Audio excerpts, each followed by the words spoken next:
Welcome back to the Kresge Gymnasium here on the campus of Albion. As you see, the Trine Thunder completing their warm-ups and heading back to the locker room. The Albion Britons are already there. So we've got a ball game coming up here in just about 30 minutes, and we're back here to bring you the action of that on the MIAA network tonight. My name is Jim Funderburg. I've got Jim Bellamy along with us. Before we get into that, Jim, the Lady Britons, for any Britons fans that have tuned in, had a bit of a problem tonight against Trine over in Hope. They fall 75-50. Real tough first half. Played a good second half against the Thunder, but that first half, they dug a hole that was just too deep.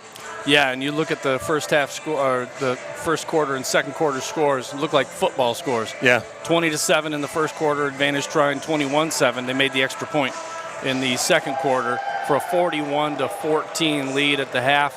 So the Brits did a good job in the second half of closing the gap, but there was just too much of a gap to overcome in that second half.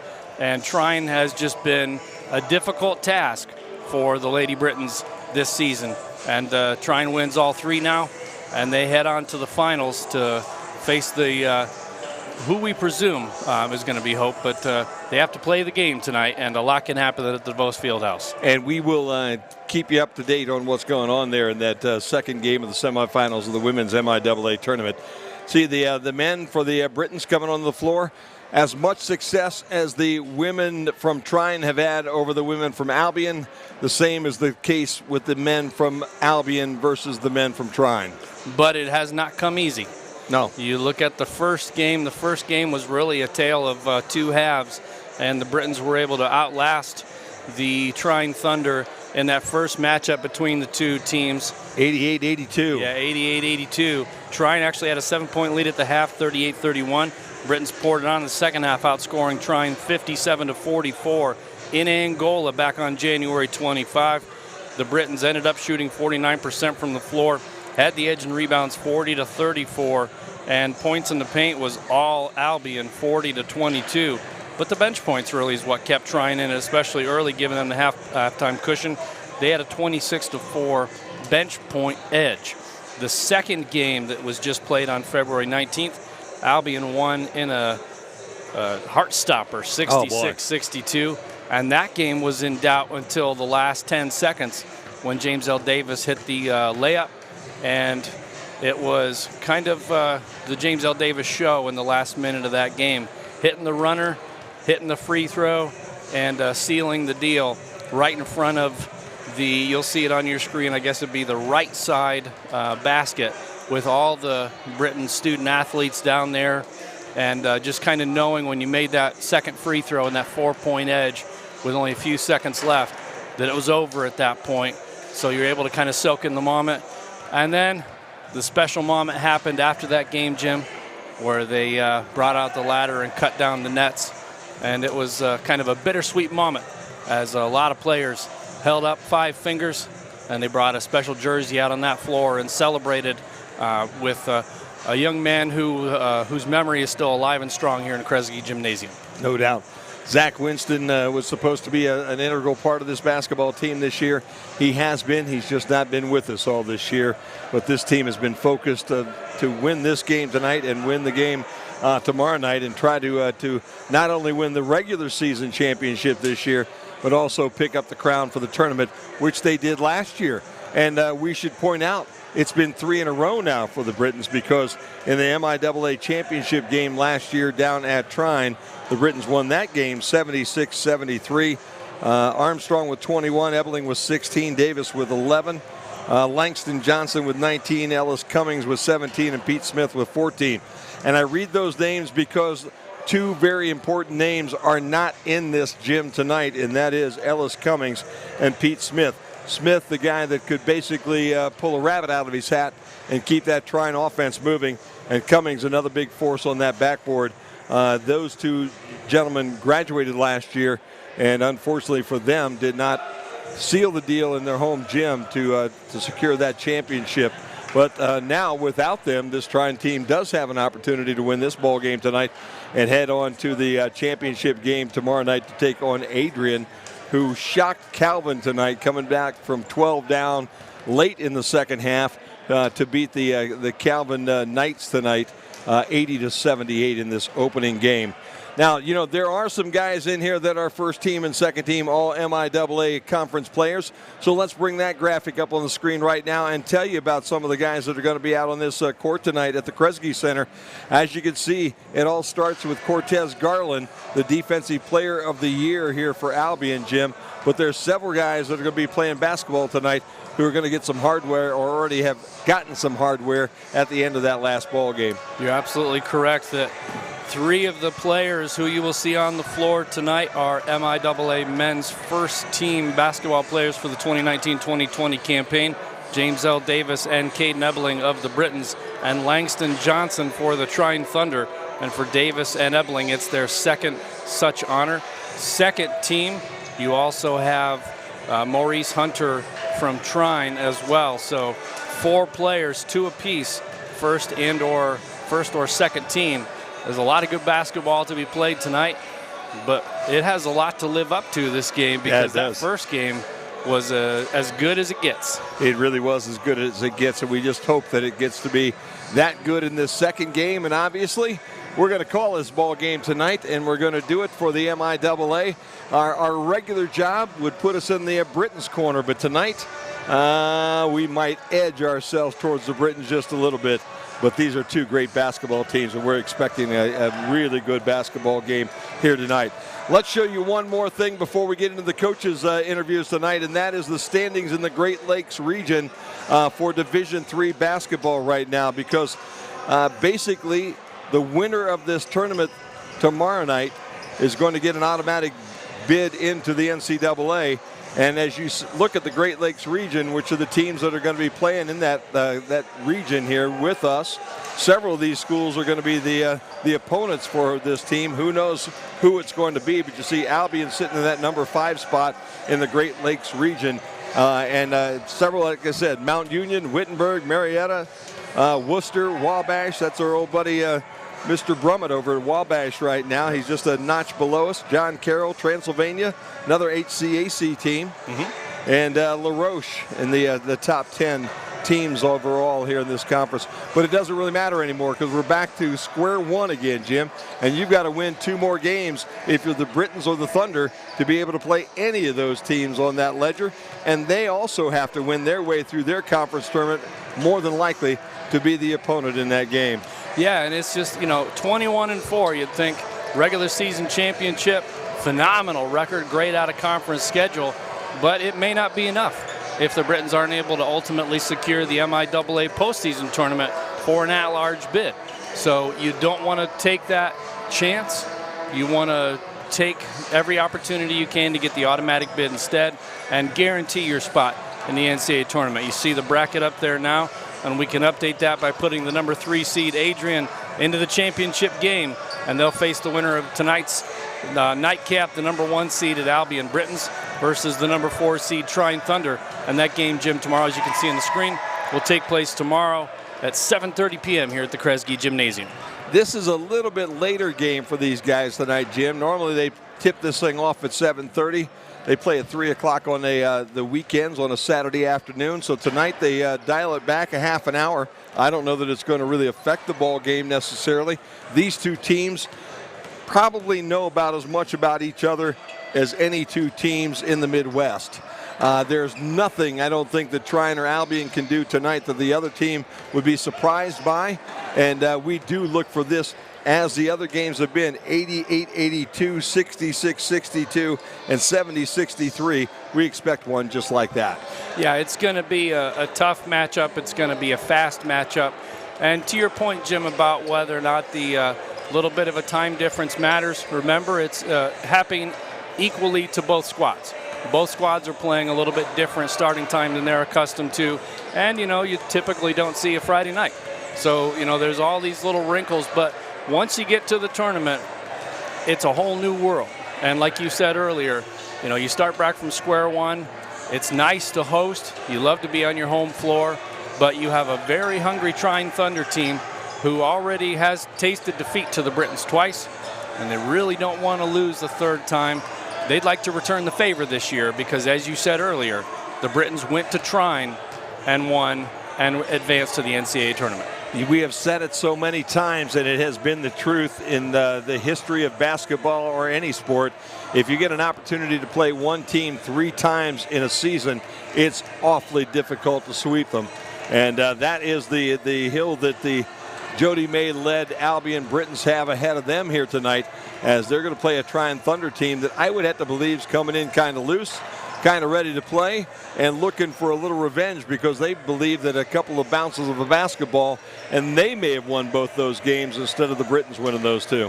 And the last matchup Trine had earlier this week on the 25th was a hard-fought 82-79 victory against Alma, and that quarterfinal game played in Angola.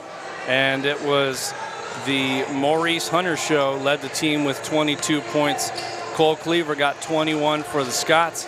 Hunter also led the team with 9 boards, so we almost had a double-double.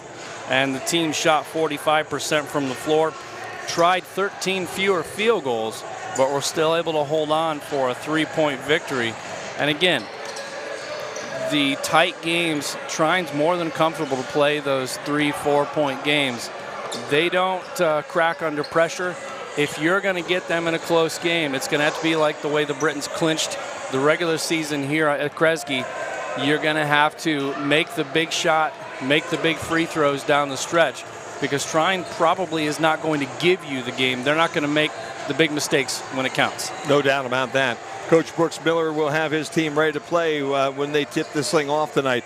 Why don't we step away for a short timeout? When we come back, we'll hear from both the coaches. We'll set up the game just a little bit more. We'll get the starting lineups and we'll get the tip. You've got the MIAA tournament here on the MIAA Sports Network from the Kresge Gymnasium at Albion College. Can I tell you a cat joke? Just kidding. Why did the girl ask the mushroom to dance? Because he was a fun guy. What do you call a pig that knows karate? Pork chop.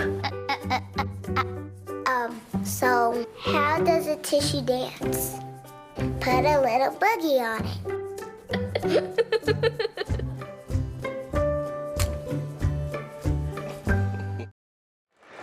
Back here at the Kresge, you can see both these teams getting ready to go. With that, why don't we hear from the coaches? Brooks Miller, as we said, is in year number 3.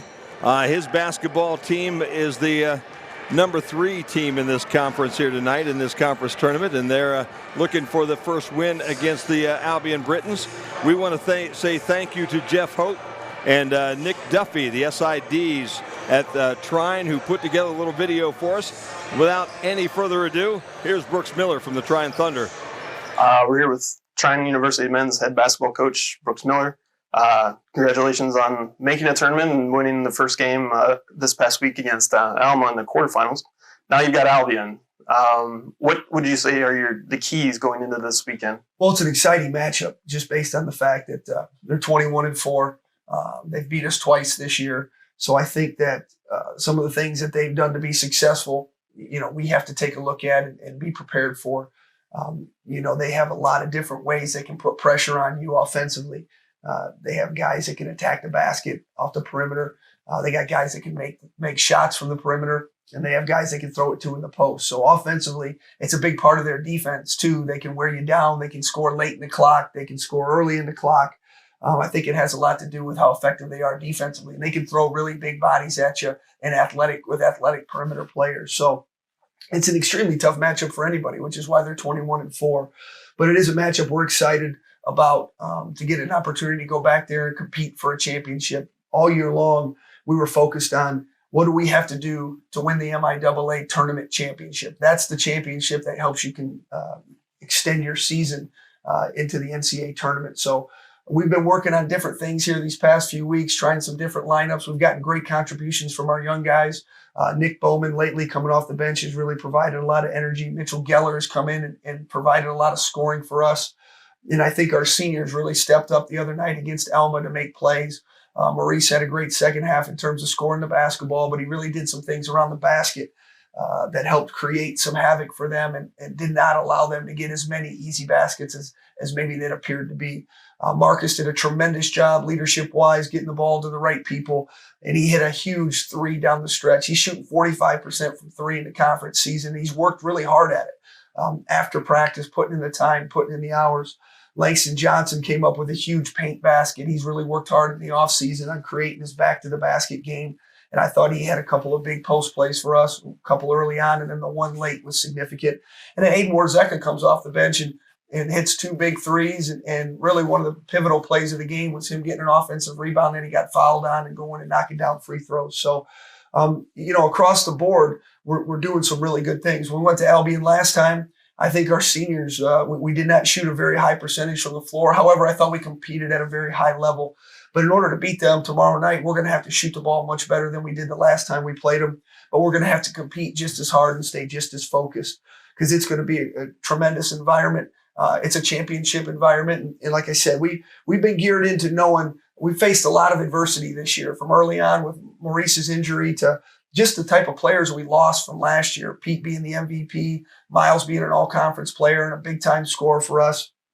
Some of the practice guys we lost that contributed, Sean Corcoran, Jared Dissop, the energy they brought each and every day to make us a better basketball team. And then losing Ellis, who at the end of the year was arguably the best player in the league, the way he was playing, rebounding the ball, scoring in the paint. And he was a former defensive player of the year. So it's taken us a while to develop those roles and that consistency and how to deal with success and how to deal with failure. And I think we're in a situation now, and we're in as good a situation we've been in all year in terms of where we're prepared, what we're prepared to do, and what we need to do in order to continue our season. So it's a great test against a really well-coached, traditionally powered basketball program in Albion. And we'd like to think, the last few years, finishing in the top 4 each and every year. And this is our 9th time in consecutive appearance in the semifinal game.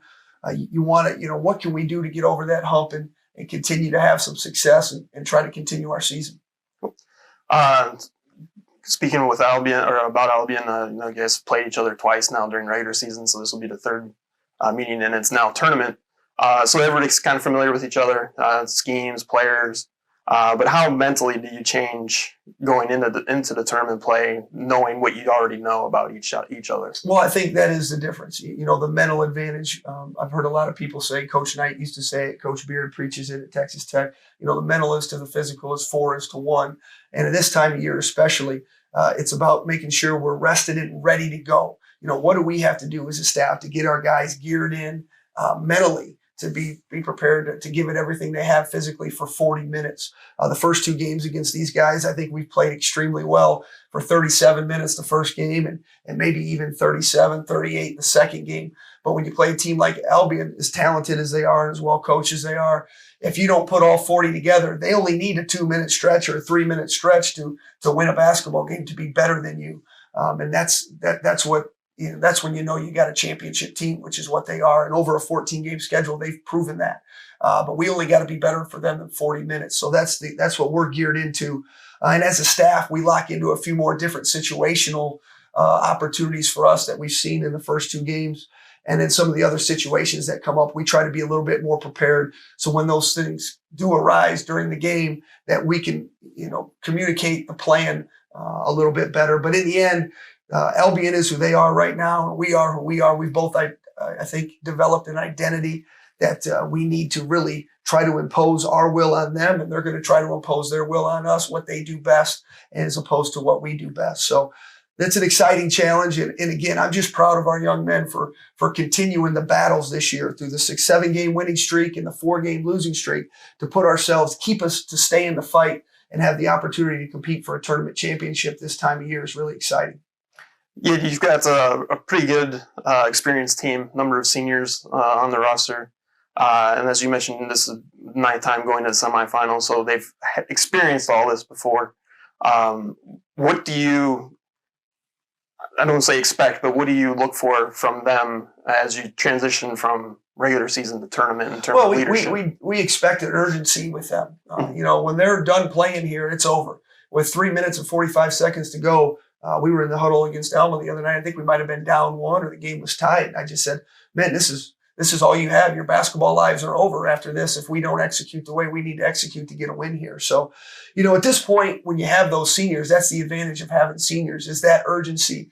We expect to be able to utilize that urgency today in practice. And I think that really will say a lot about how we can execute, how well we can execute. And sometimes in games like this time of year, it's just 1 or 2 possessions. And I think anybody can share with you that can be the difference between winning a championship and losing a championship. It's not a big span. It's 1 or 2 possessions. It's 1 or 2 plays. So you hope that you put yourself in a situation to utilize that experience and take advantage of that when it really matters.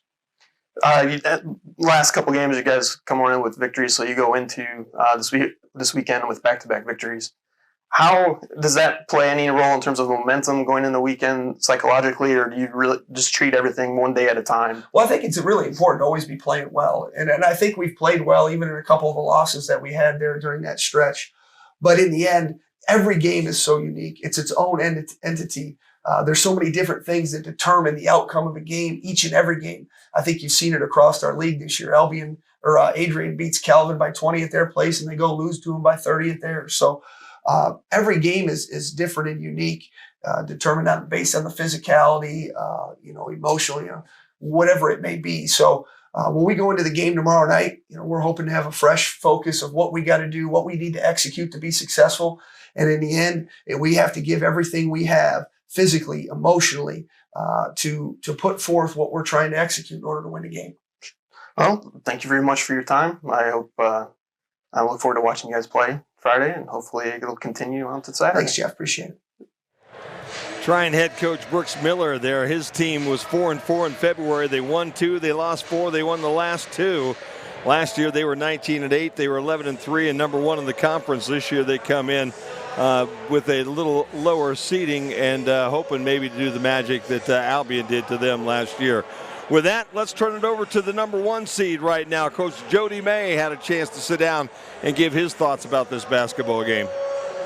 Well, going back to last season, we made a great run in the conference tournament, and we had 6 seniors who were a big part of that. And so coming into this year, we were, we've got 3 or 4 really good players coming back, but the question marks were, could we fill those other roles that those seniors had, and guys number 6 through 10 off the bench. And, so we, found some things out in our non-conference season. And, I think our juniors stepped up a little bit, and, we're starting to lead this team, and everybody was in different roles this year. And I think we started the league season, and the first time around we were rolling pretty good, and and we got to the second round, and when you're in first place and you play a team twice, you're going to get their best shot. And we've got good coaches and good teams in our league, but our guys have weathered the storm this year and have won a conference championship, and we had a lot of guys step up, and so it's been a really rewarding year. It's been a long time since we won a regular season conference championship, and that's pretty special. And so it's now going into the conference tournament. It's you're playing a team for the 3rd time, and you have a really big target on your back, and so we'll see what happens. The 2 games that we played this year, Trine has had at least a 7 or 8 point lead in the second half on us. And we've come back and won both games. So we know what we're getting into. They're a very solid team. And, we've got to focus in on cutting down some turnovers. We had 20 turnovers against them last time. And, so taking care of the ball. And one game was really high scoring where there wasn't much defense. And then, the second game was pretty low scoring. And I think 2 teams that got to know each other really well and defended each other really well. So, this is going to be a tough game, and one of those. If this is like any of the previous 5, it's going to be really close. This year's been a tough year.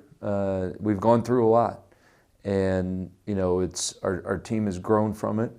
I think I've read somewhere that when teams have something happened to it, tragic or whatever it is, like we've gone through, they either respond really well or they don't respond very well, and there's nothing really in the middle.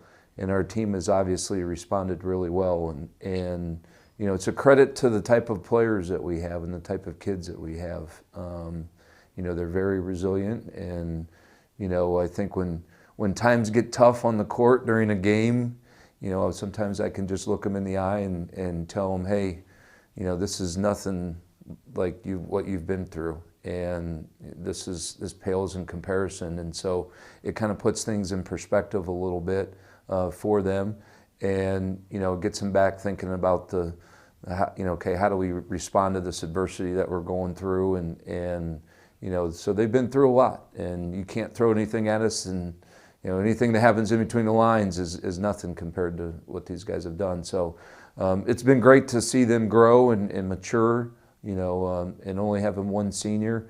You know, it's been great to see them getting better every day and you know, continue to try to do things the right way. I think it was a gradual process, you know, of seeing signs that we could be a good team.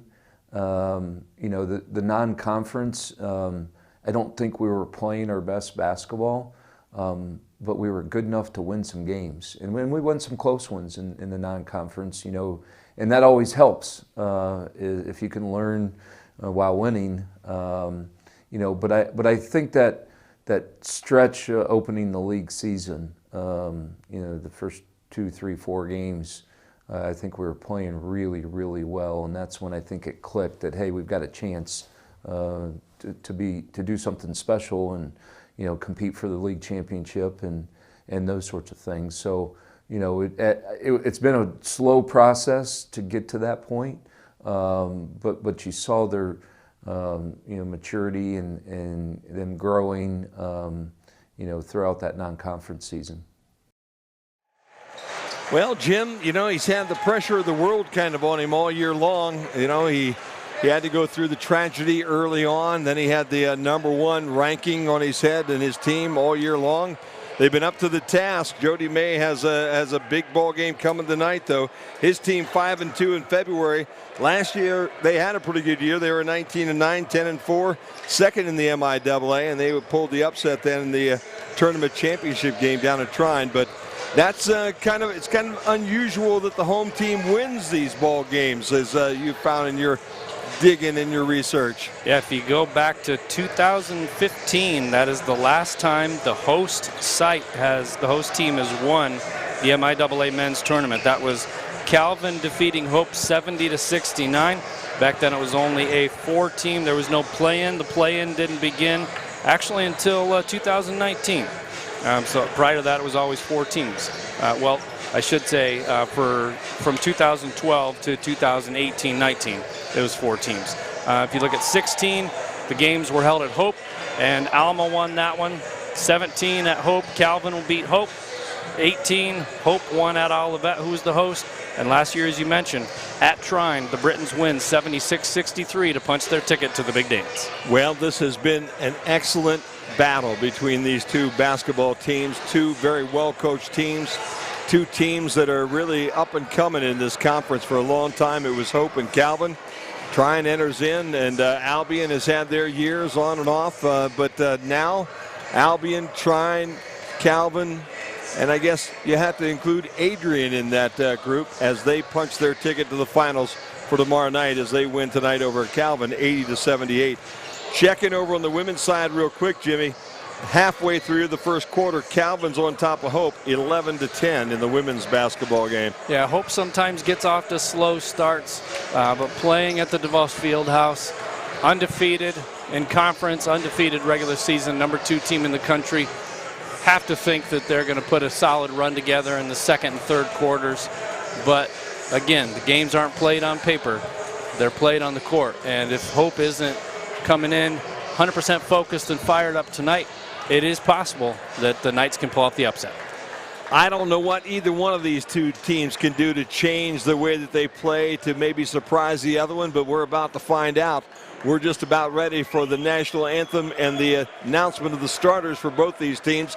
As you see the teams lining up on the court right now, we'll head down to the PA announcer and get this basketball game ready to go.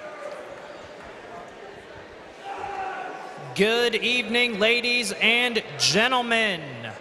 Welcome to Kresge Gymnasium on the campus of Albion College as we get set for tonight's Game 2 MIAA men's basketball postseason matchup between the visiting Trine University Thunder and your Albion College Britons.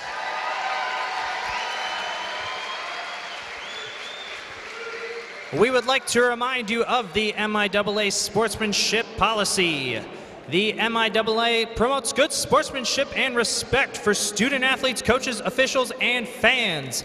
Please join Albion and Trine in promoting a positive environment for the competitors by refraining from making disparaging, racist, sexist, or other derogatory comments during your time here at Kresge Gymnasium.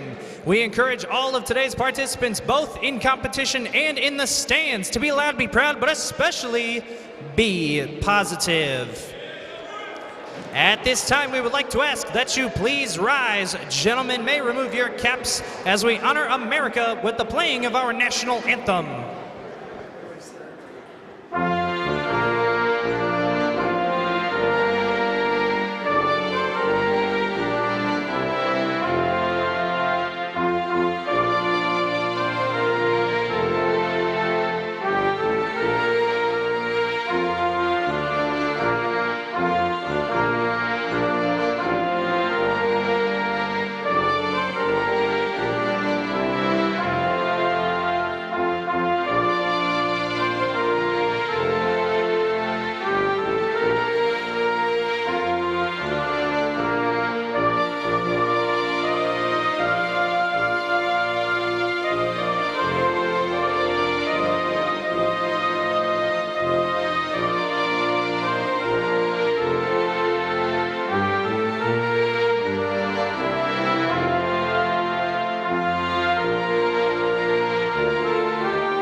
Without further ado, we would like to introduce the starting lineups for each team participating in tonight's game. As always, we will begin with the visitors from Trine. At forward, a 6'6" freshman from Kendallville, Indiana, number 33, Brent Cox.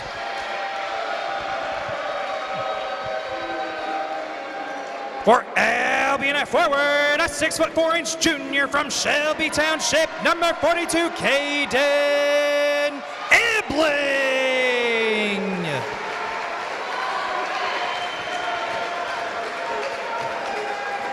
For Trine at forward, a 6'5" senior from Monroe, Michigan, number 24, Maurice Hunter.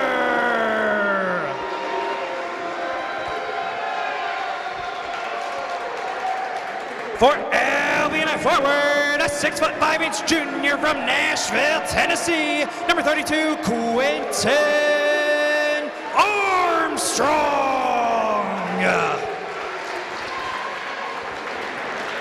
For Trine at guard, a 6'2" senior from Elkhart, Indiana, number 3, Langston Johnson.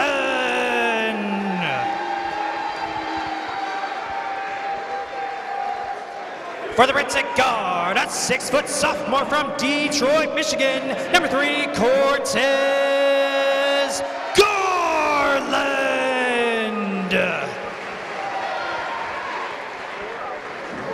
For the Thunder at guard, a 6'1" senior from Grand Blanc, Michigan, number 4, Jake Daniels.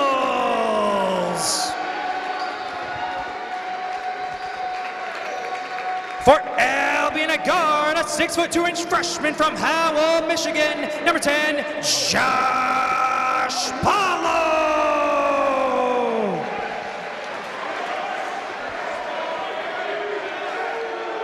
For Trine at guard, a 5'11" senior from Toledo, Ohio, number 11, Marcus Winters.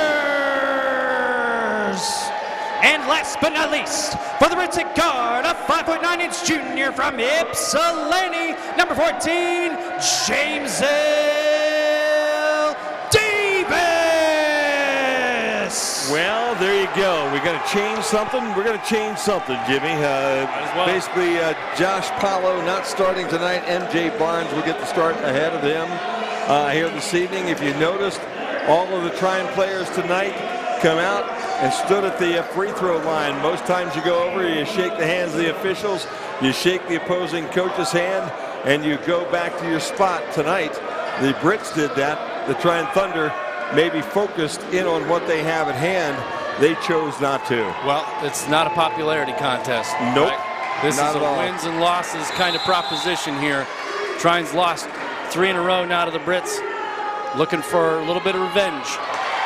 Brits win the tip. Cortez Garland with the basketball in the backcourt.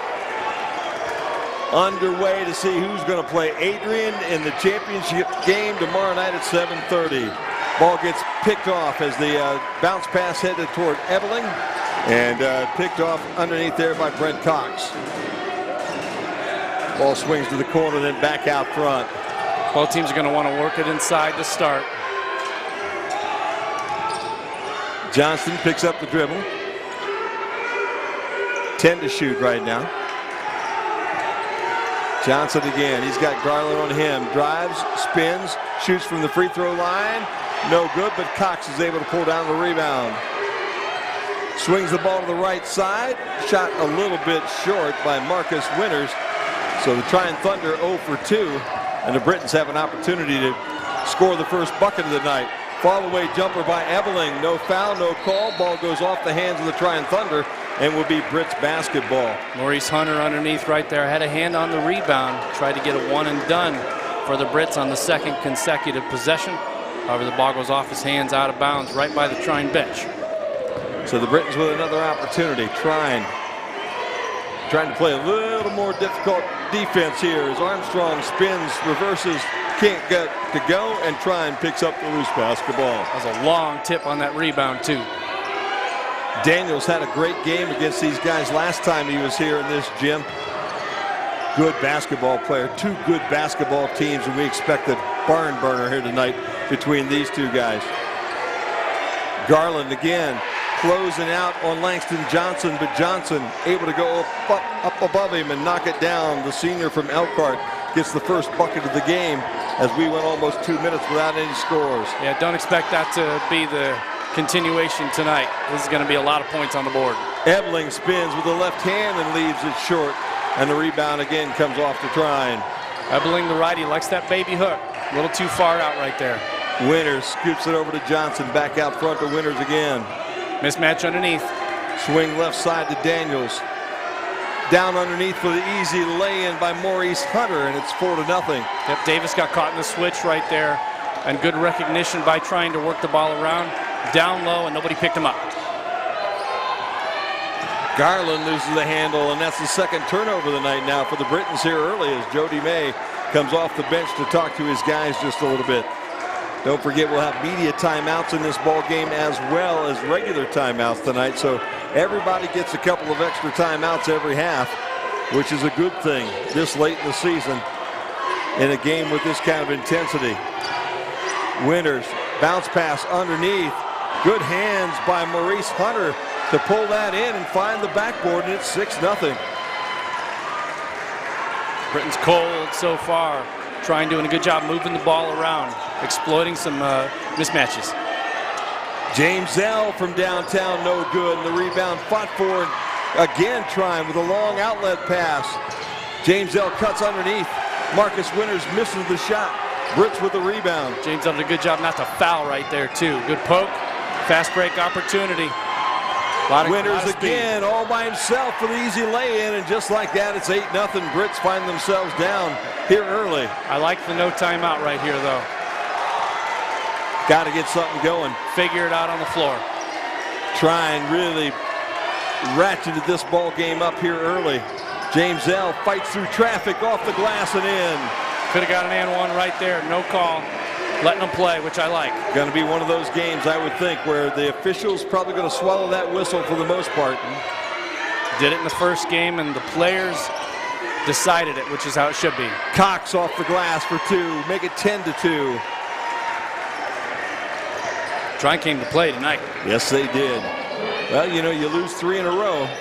That'll get your attention. They're overplaying every pass right now. That's caused a couple of turnovers for the Brits. MJ Barnes for 3. Swish. Now we're getting it. 10-5. Brits now starting to find their way. And the answer, yes. 3 on the other end is good by Jake Daniels from Grand Blanc, Michigan. Coach May is looking for somebody to step out on defense right there. 13-5. The Brits came in tonight thinking that Trine was going to roll over and just play dead for them tonight. Welcome to the semifinals of the MIAA. Garland has it swatted out of bounds as Maurice Hunter goes up tall. Timeout. And we got a media timeout, so we'll get one too. As you see the replay on this block, as Garland takes it to the hole, and Hunter says, no thank you. Not down here, not right now. 15:31 to play here in this opening half. 13-5 as we'll keep it right here on the MIAA Sports Network. Don't forget, you can talk to us tonight. If you would like to let us know where you're at, where you're watching from, webcast at albion.edu. And for all of you Trine or Albion fans out there, we would love to know what you think of the ball game tonight, who you're related to, where you're watching it from, all those kind of good things.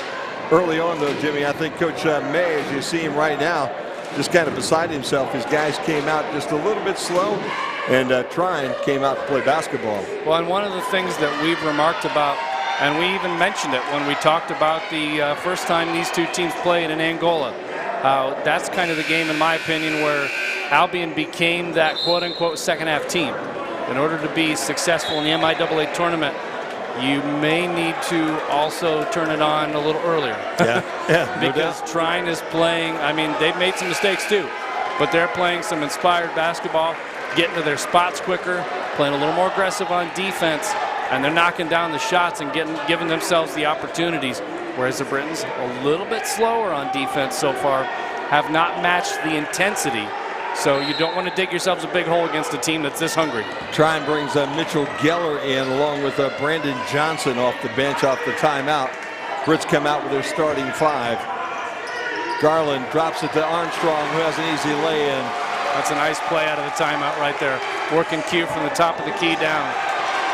Pass a little too tall for Geller, and the Brits get the turnover. James L. Davis all the way to the rim underneath, looking for a hole. Fall away jumper, a little too strong. Ebeling fights for the basketball, and we'll have our first whistle of the night. It'll go against Brent Cox underneath. Cox tangled up with Caden Ebeling right there, got the whistle, and 2 subs will come in for the Brits, 1 sub for the Thunder.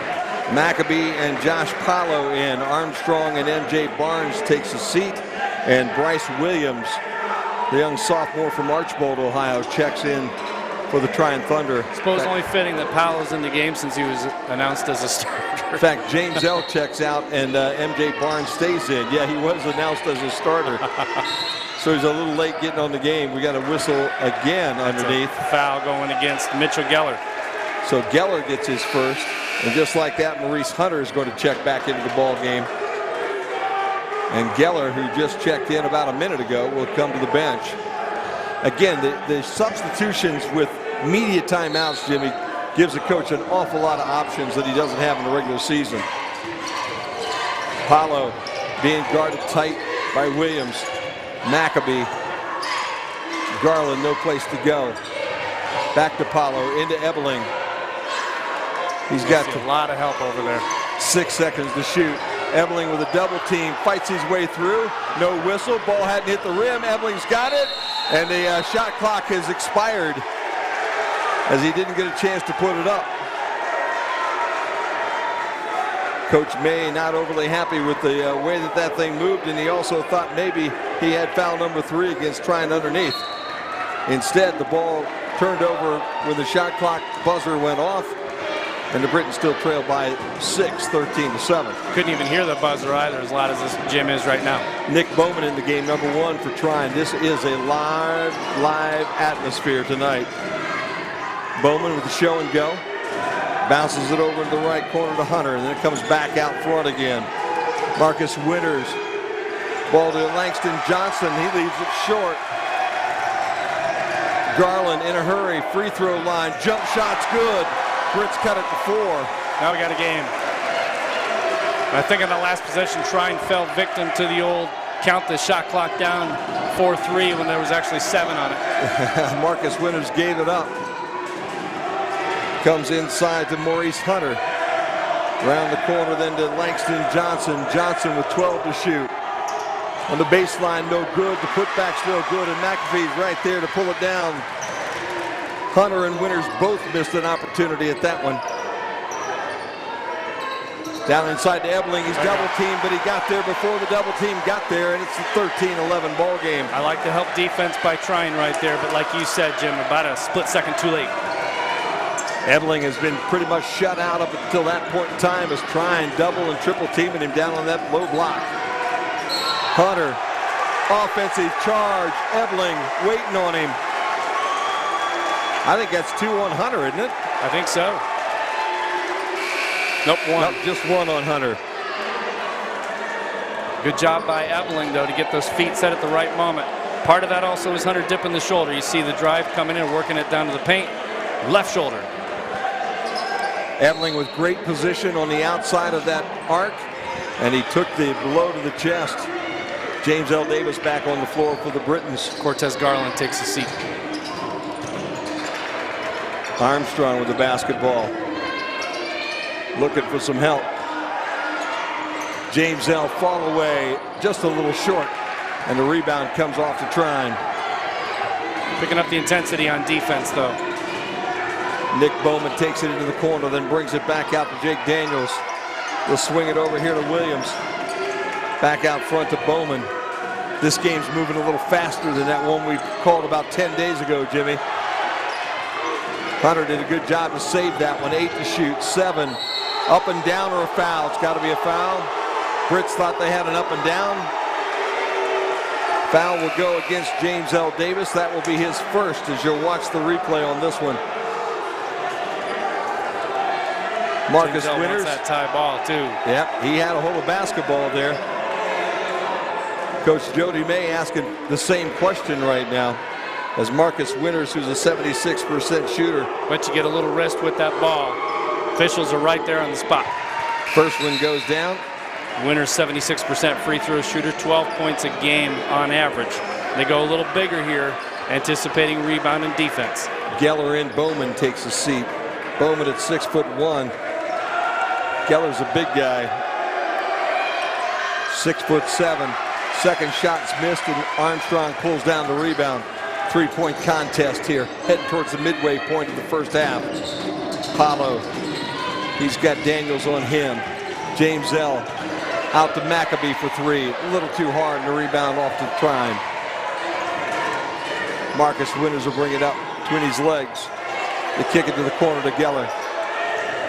Back out front it comes to Winters.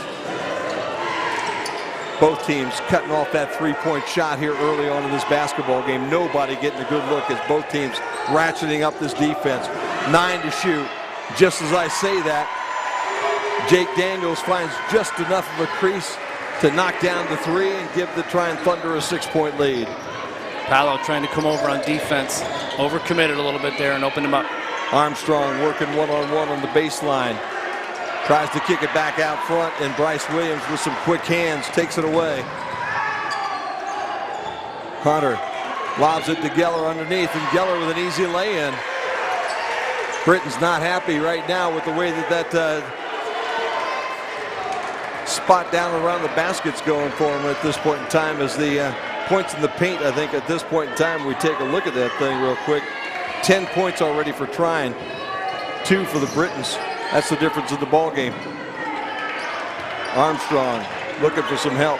He just wants to get the ball back to James L. James L from the free throw line for 2. James L going to have to take some things under control here and take it all under his own power here early. Britton's cut it back down to 5. From the corner, Open look. Cox wide right. Barnes, lob, Armstrong, lay in. Britton's in a hurry, cut it to 3. Now, another stop. Trine needs an answer. Britton's starting to figure a few things out. 3 ball coming for the right side, no good. Maccabee can't outfight Cox. Cox loses it out of bounds, but they'll say it went off of Maccabee. Like crashing the boards, though, 1-on-2 for Cox right there to get that one, keep the possession to Trine going into the timeout. And we got a media timeout. We'll take it with them. 18-15 Trine MIAA semifinals on the MIAA network. Wait a second. Do you know who I am? Julia. Hi. I just wanted to talk to you about what happened with those 2 girls in 8th grade. Oh, yeah? That one day at PE when they were like yelling at me and then you just linked arms with me. I don't think you know how much like that helped me because like I finally like knew that I had somebody.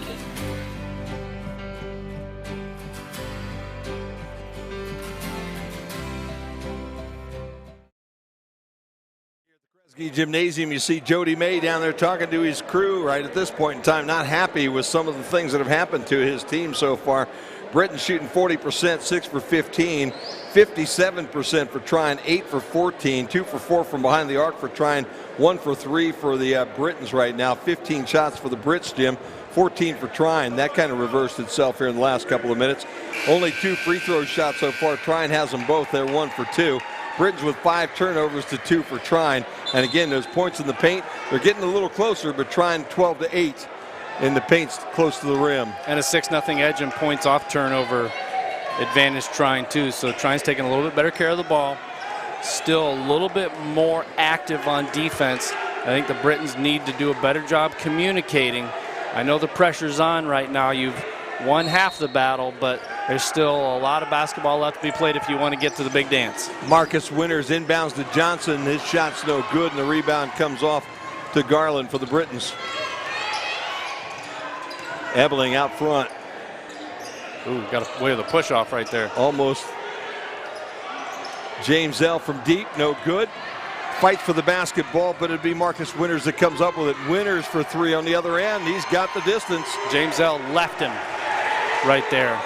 If he'd stayed on him, he wouldn't have had that easy look. 7-point spread now for the Trine Thunder as they've led pretty much all the way in this ball game. Great job by Winters to recognize that though too. Ebeling finds a soft spot underneath, and the pass is in time to make it a 5-point game. Jake Daniels, tell you what, we watched him play a couple of weeks ago. He had a wonderful ball game. That one thrown just a little bit left of Langston Johnson, who can't reach back. It goes out of bounds and the ball goes back into the Britons. Juwan Perry had him in coverage down in the paint right there. Put a little hand in the small of the back. Not enough to separate, but definitely had him leaning the wrong way as that one goes out of bounds. Bryce Williams comes onto the floor. Maurice Hunter will take a seat for the Trine Thunder. James Zell, how did he get free? Worked his way through the traffic, and the next thing you know, there was empty space and nothing but glass, and he bounced it off the glass, and the bucket is good. It's a 3-point contest again. Ebeling goes straight up. Nice job by Langston Johnson to take the bump and get the hoop. Good concentration right there. Armstrong with the pass underneath. Little right-hand push shot, no good. Geller there for the rebound. Britt's going to have to find the distance a little bit more here tonight. So far, Trine been very, very focused in this first half of basketball. 17 to shoot.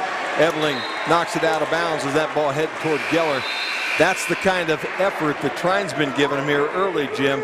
Britt's going to have to respond with that same kind of effort as Maccabee checks in and Quentin Armstrong will take a seat. On the plus side, if you're Coach May, is there's still 8.5 left in the first half of what's going to be a long basketball game, so there's a lot of opportunity to right that ship only down 5. Hey, you know, we worried a little bit about hope in the women's side. I'll tell you about that here in just a minute. Marcus Winters knocks in Langston Johnson knocks down the bucket, and it goes back to 7. Hope 47, Calvin 15, almost to halftime now. I think the number 2 team in the country is going to be able to take care of business. we've got to have a foul that would go against, I believe, the Trine Thunder, and that should be on Maurice Hunter. And I believe that is 2 now. Hunter also coming up. A little lame, isn't he? A little lame, yeah. Yep. We'll call that an upper leg injury. John Perry takes a seat. MJ Barnes comes in. Brent Cox will come into the ball game, I believe, for Hunter. Also kind of sat on McAbee's shoulders right there. So he did. So 7-point contest. Britain's inbound is underneath their bucket to McAbee. Garland. They really want to get that ball into Caden Ebling here. Ebling. That's why. Yeah. Left hand. I can take him with the left. Yep. I don't think Brent Cox is going to be able to slow him down. Cox, a freshman out of Kendallville. He's got a lot of talent. Good ball player. Man, I'll tell you, Jake Daniels, that's what we saw with him the other night. Sized it up and knocked it down. He's got 9 on the night. The last 2 possessions of that last game. Nice pass. Ebling again gets loose. Daniels with the 3, then Daniels with the 3 free throws. Remember that? Yeah, I do. Ice water in the veins. He played a great ball game that last time. He was a lot of fun to watch. Again, a 3-point shot. This time it's Bryce Williams that connects. No shortage of confidence on this Trine Thunder team. Up 9 with 7:15 to play. 32-23. James L. Davis. Marcus Winters on him. MJ Barnes to McAbee. Tries to get the ball to Ebling.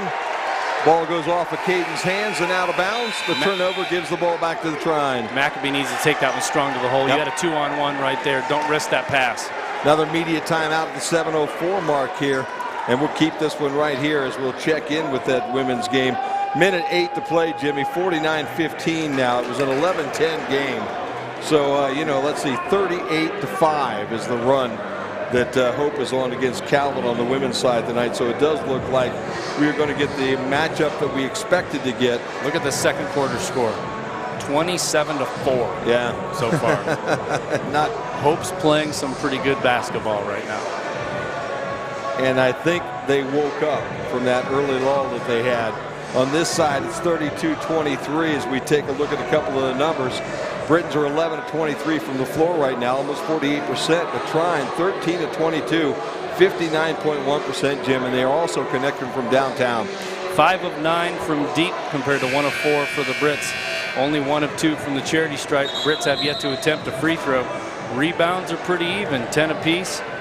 Points in the paint, actually 2-point edge for the Brits, 16-14. So again, you can look at certain statistics and you can make an educated guess based on those. But despite having a slight edge in points in the paint, the Brits trail by 9. Trine very equally distributing that basketball tonight. Jake Daniels with 9, 6 for Langston Johnson, 6 for Marcus Winters, 4 for Maurice Hunter, 4 for Brent Cox, and 3 for Bryce Williams. 8 for Ebling, 6 for Davis, 4 for Quentin Armstrong, MJ Barnes with 3, and then 2 for Cortez Garland.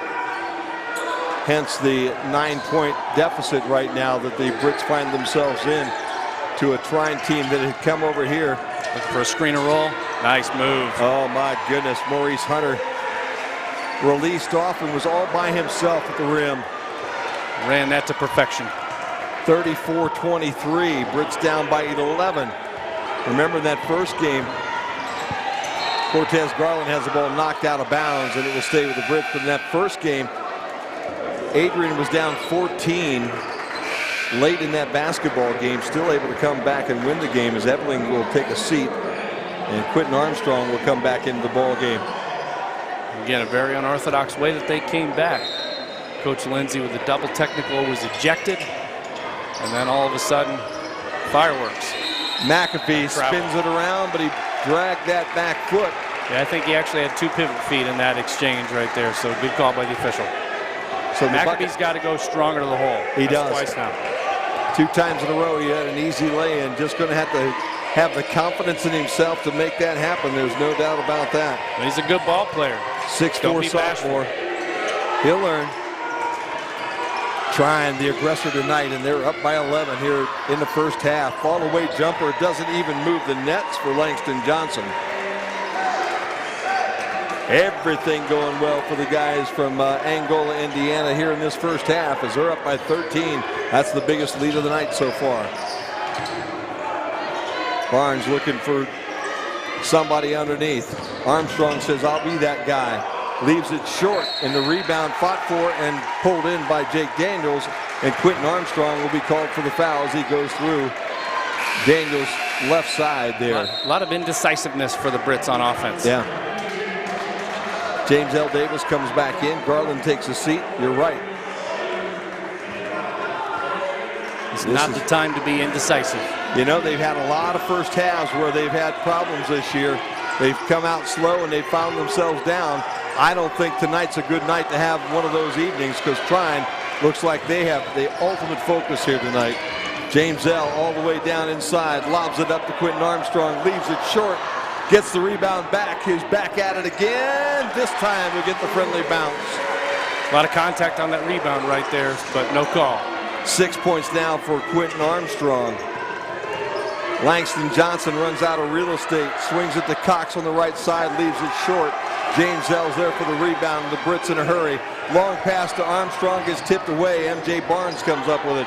Back over to James L underneath. And he'll reset things. No, he'll shoot that three. A little short. Bounced around and falls the hands of Langston Johnson. Just no flow on offense in this first half for the Brits.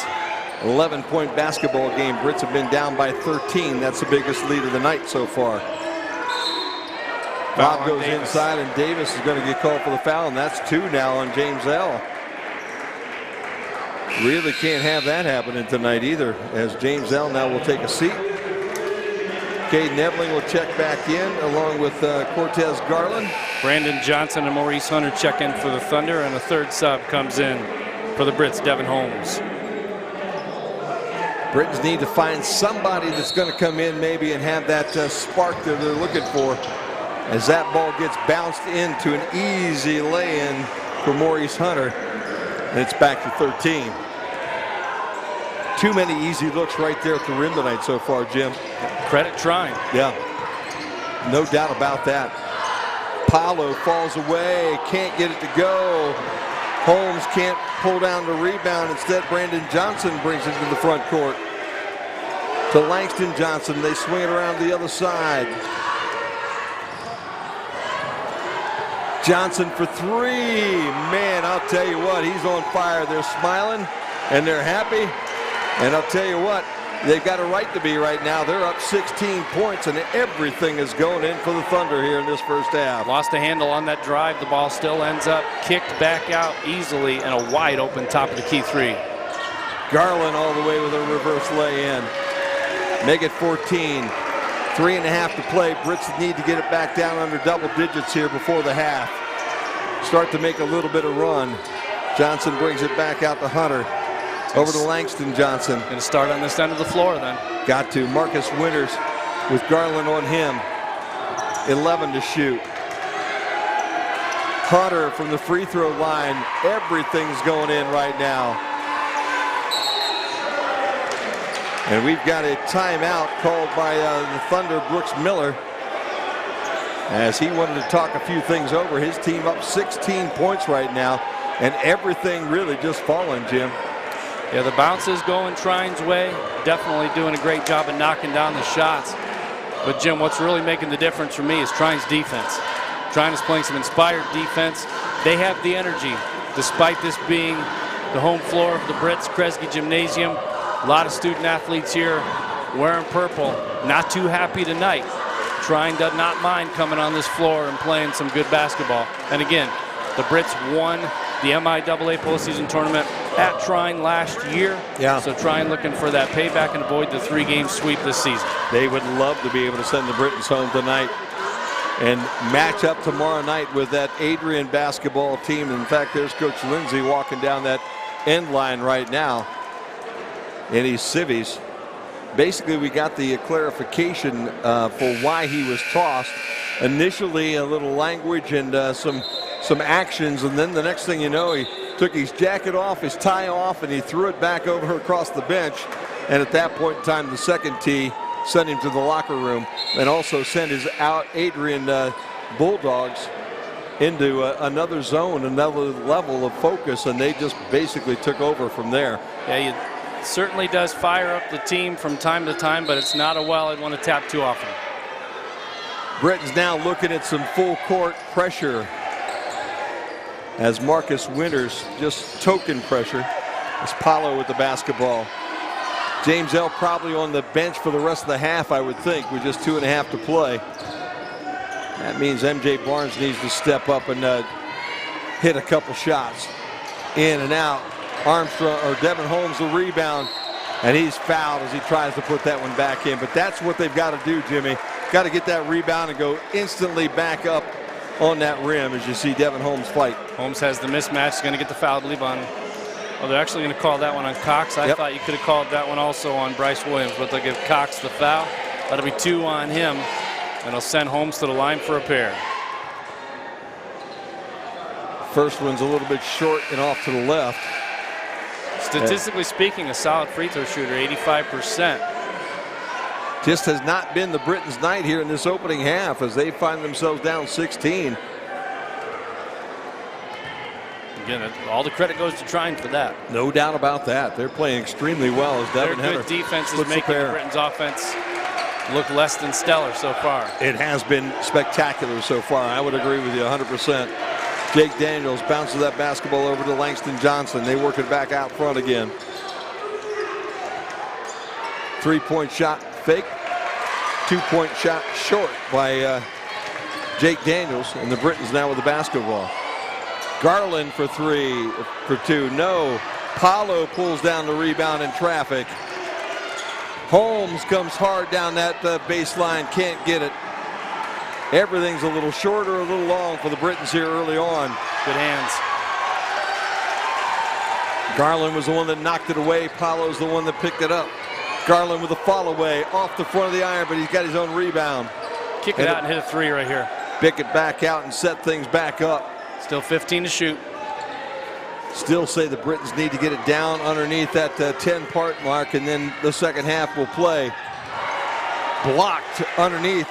Maurice Hunter quickly down the other end. Jump shot by Winters is off. And a foul and a whistle underneath, and it will go against Caden Ebeling as he was battling down there with Maurice Hunter for that rebound. Got tangled up right there on the rebound as we get 2 substitutions coming in for the Thunder. They bring in Bowman and Cox, and the Britons respond with 2 substitutions as well as Perry and Armstrong come in. Minute and 34 to go. Inbounds pass with 20 seconds on the clock, and they will shift around a little bit with that too as they bring Brandon Johnson in, and they sit Marcus Winters down. Again, James L. with 2 fouls. Don't want to risk number 3. Langston Johnson raises and leaves it short, and Devin Holmes pulls down the rebound. Brits need a couple buckets here before the end of the half. Devin Holmes looking to pass it to somebody. Puts it on the floor. Now he's going to have to throw it to somebody.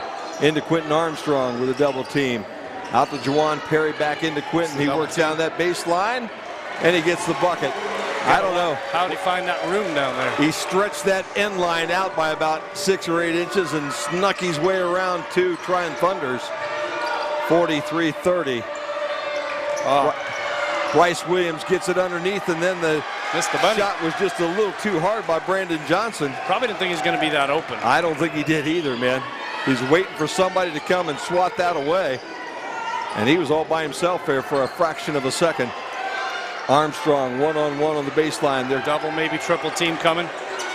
Perry back to Armstrong. Travel. Didn't have the handle and took the extra step. Britain's having some troubles turning that basketball over here in this first half. That is now 8 turnovers for the Brits to 3 for Trine. And again, credit that Trine intensity here in this basketball game. No doubt. 34.5 to play. 13-point Trine advantage. The winner of this game will go on to face the Adrian Bulldogs tomorrow night in the championship game. Marcus Winters will bring it to the front court. Langston Johnson just kind of playing nonchalant as he heads towards that left side. Winters going to burn some clock as he has 14 on the shot clock and 16 on the game clock. Don't want to foul here. Garland stays out. Now Langston Johnson gets involved. Fadeaway jumper from the free throw line's no good. Jawan Perry can dribble. 3, 2, Garland with a shot. Good if it goes. No. Tip. No. And that'll be the end of the first half, and the Britons are going to go to the locker room and not be real happy with the results. The Trine Thunder came out and played some exceptional basketball in that first half. It's 43-30 as we step away from the MIAA semifinal game here at the Kresge Center at Albion, Michigan.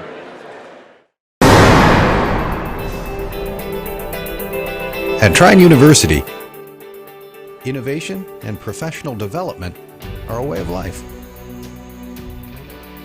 The fastest growing private university in Indiana, Trine provides an exceptionally safe environment and a vibrant campus with a diverse student population and a focus on excellence. Trine offers high demand majors in engineering, health sciences, business, education, and arts and sciences, all taught by caring, expert faculty. That's why more than 99% of our alumni are employed or enrolled in graduate school within 6 months of graduation.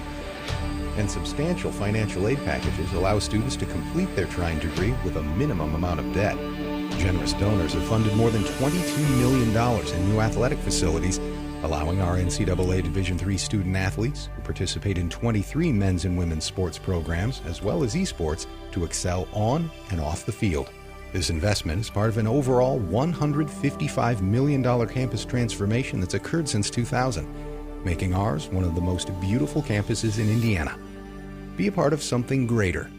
It's a Trine thing.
Because of you, I felt hopeless. Because you said rude things about my work, I started to question my own voice. I know it was a joke, but it still hurt me.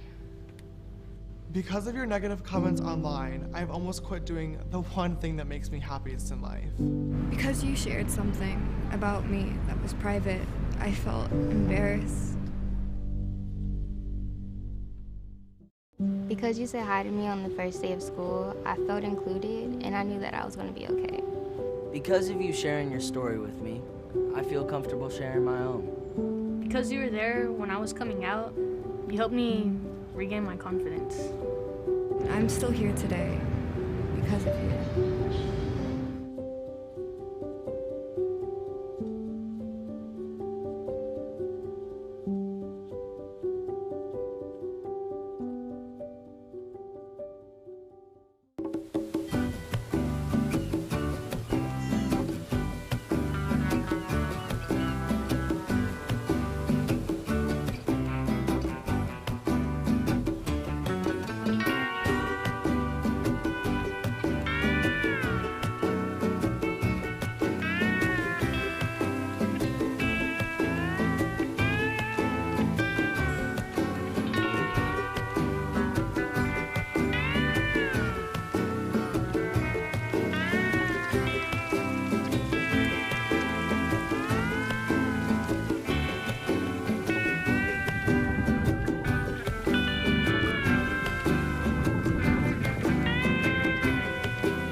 It's halftime here at the Kresge Center. Jim Funderburg, Jim Bellamy here on the MIAA MIAA Sports Network here tonight. And Jimmy, it's a kind of a very similar second game as to what we saw in that first game. In the first game, Calvin got off to the big lead and controlled the basketball game pretty much through 2/3 of that game, maybe 3/4.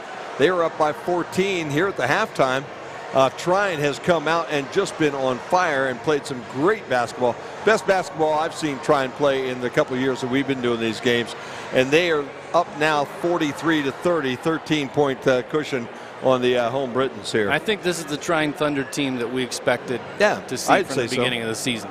And it certainly hasn't been for lack of effort. Trine's a very talented ball player. They lost a great player to graduation last year. You mentioned Smith. Yep.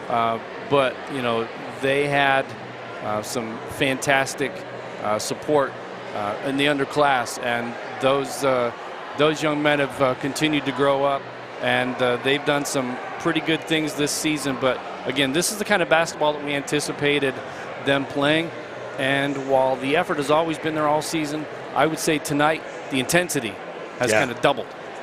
They played a really good first half against the Britons last time as well, in the game that the Britons ultimately won to clinch the regular season MIAA Conference Championship. But this is a new kind of intensity for the Brits, and the Brits frankly have not matched that intensity. When you look at some halftime stats, 18 of 30 from the floor, 60% from the field for Trine, 6 of 12 from three-point territory. Both teams 1 of 2 from the charity stripe. The Britons 13 of 32 for shooting, so they have more ups, just aren't knocking them down. 1 of 6 from three-point territory. They've turned it over 7 times compared to 3 for Trine. One of the major differences in the first half is the points off those turnovers. Trine has the 10-2 advantage there. Britons have a slight edge in rebounding, 15-13, 10 of which for both teams comes on the defensive side.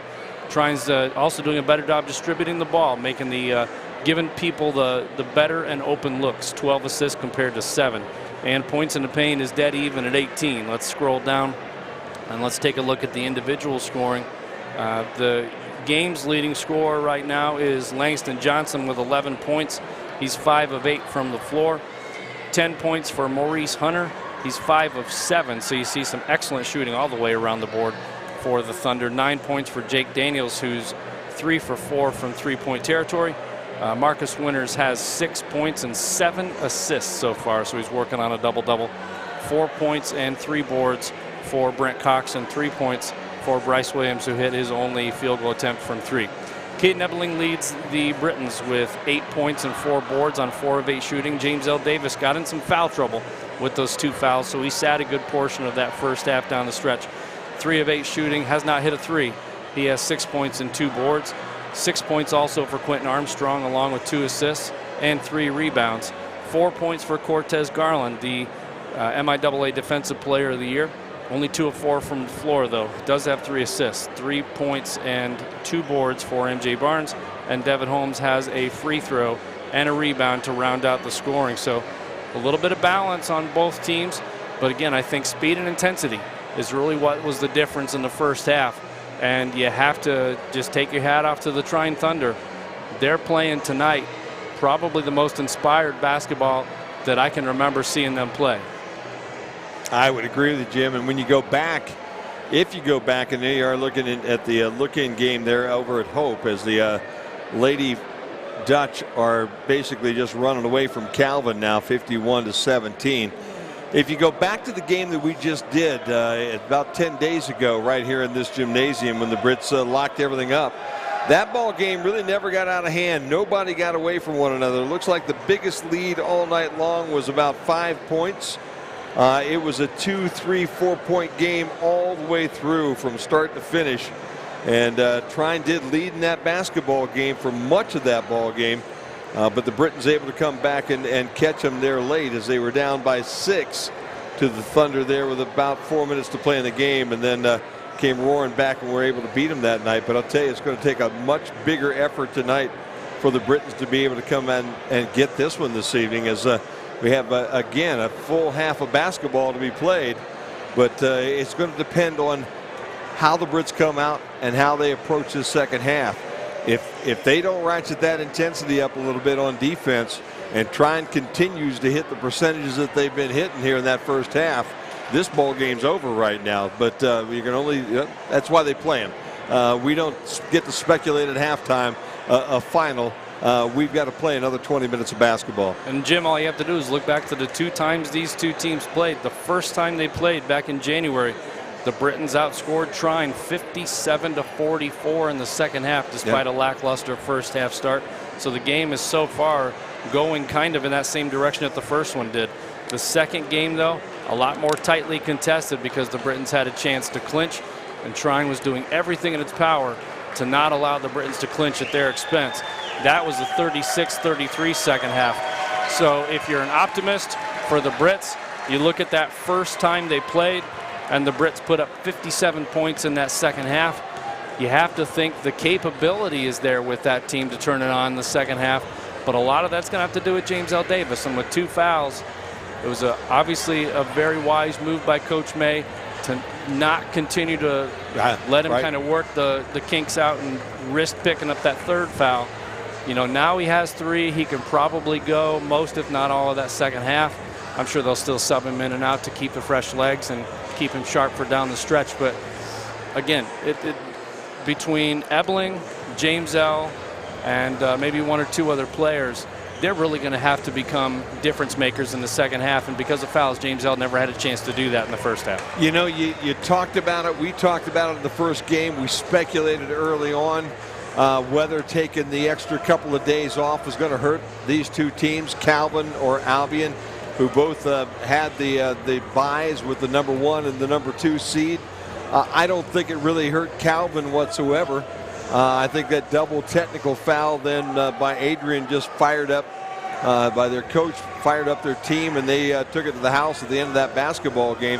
What's it going to be that's going to fire up this Britons team, which is going to allow them to come back and make this happen here in the second half? Because if something doesn't spark him, Jim, their season's about to be over. I think it's the 6th man. Yeah. The 6th man is what's going to spark them. They're going to be driving from left to right on your video screen, going to be going towards their bench, but just as importantly, towards the majority of their student athlete section underneath that basket. So if you're going to get fired up, sometimes you need the crowd to pick you up a little bit, because the basketball is such an emotional game. You'd like to think after a slow first half start, you're going to be able to turn it on one more time and have a strong second half. And it certainly helps to have the home faithful right behind your basket as you're driving down, trying to get them to get on their feet and roar every time you knock down a big shot. Well, can Trine shoot 60% in the second half? Will Albion shoot 40% again in the second half? We'll find out shortly. We'll step away. When we come back, we'll tip it off for the second half here from the Kresge Center.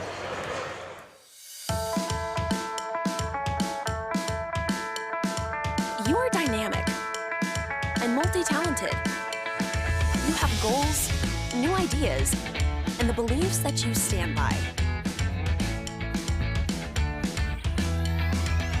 At Albion, we create an environment where you're encouraged to dive into all of your passions. A place where you turn thought into action and learn how to live at the leading edge of who you are. At Albion, 94% of our graduates are in jobs, graduate school, or volunteer service within 6 months of graduation. And our graduate earnings are the highest among Michigan small colleges. With our nationally renowned campus institutes, 100 plus clubs and organizations, and 23 varsity sports, Albion is the one place for every you. I'm Alexandria. I'm Trevelyan. I'm Jolson, and this is my Albion. Discover your Albion today.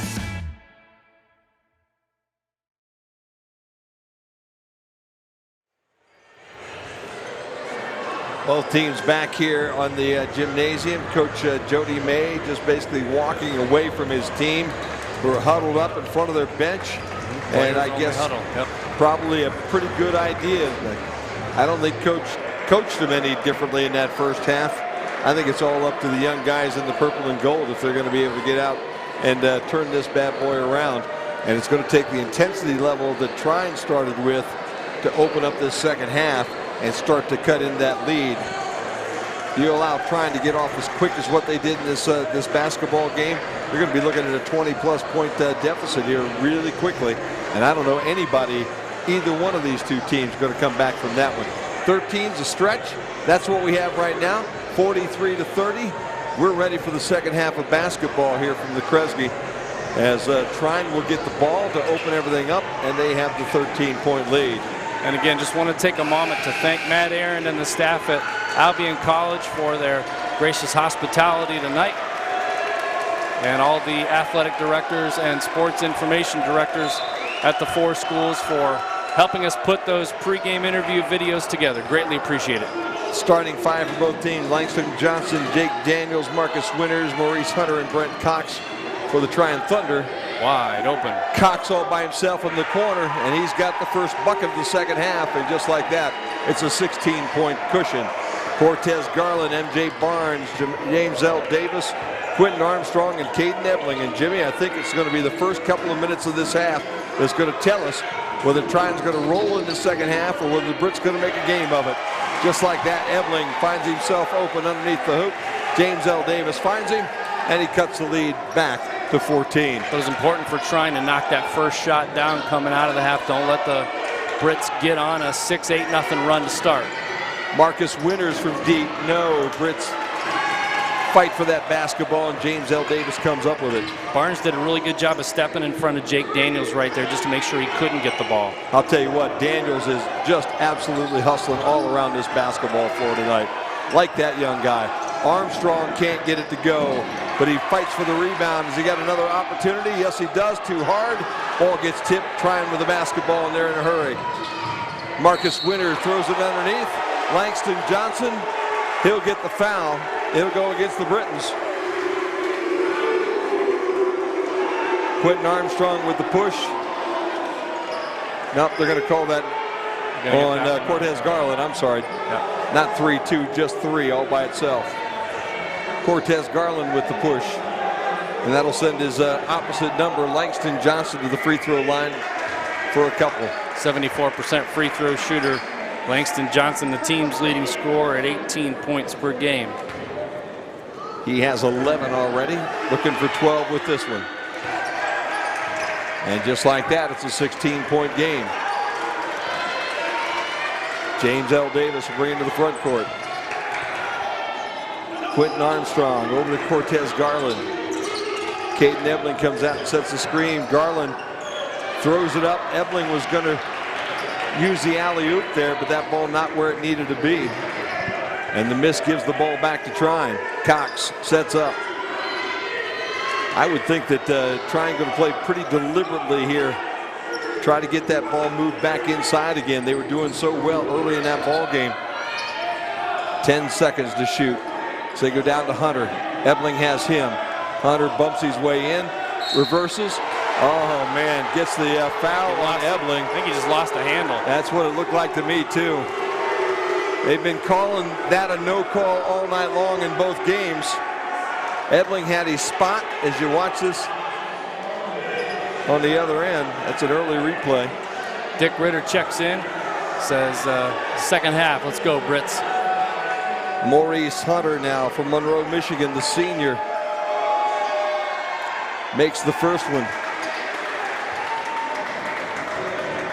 Doesn't matter what you think of the call. It matters what you do with the free throw opportunities. And biggest lead of the night right now is 17 with a chance to stretch it to 18. And that's exactly what Hunter does.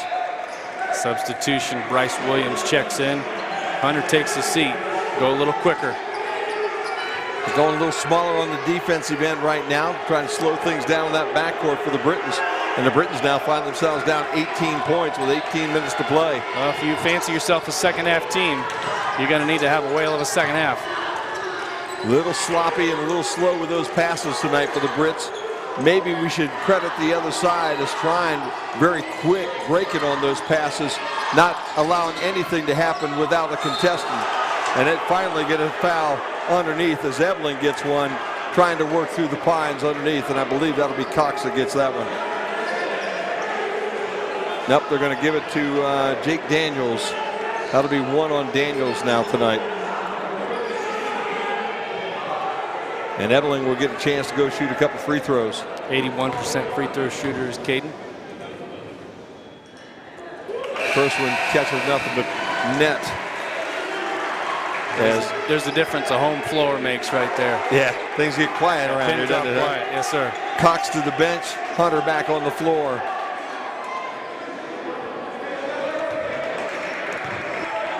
Ebeling gets a second one. And he misses the second one. And Langston Johnson is there to pull down the rebound.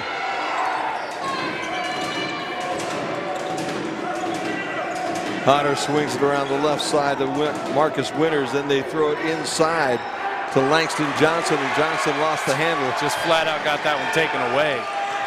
Had no place to go, found himself in amongst the trees underneath. Garland between the legs brings it back out. Brits need to make something happen offensively here. Garland goes up, and he's going to get charged for the offensive charge. And a good job underneath by Bryce Williams to sit there and wait on him as you watch the replay. Gets the feet set well outside the circle. Kind of shifted those feet a little bit, but Garland also out of control going in. So I think that's an easy call for the official and a good call. 50-33. Britain's down by 17 here in the second half. Hunter swings it around the right side to Williams. To Marcus Winters. Back to Winters in the corner. Bounce past 100 underneath. Did he step out of bounds or walk? Take your choice.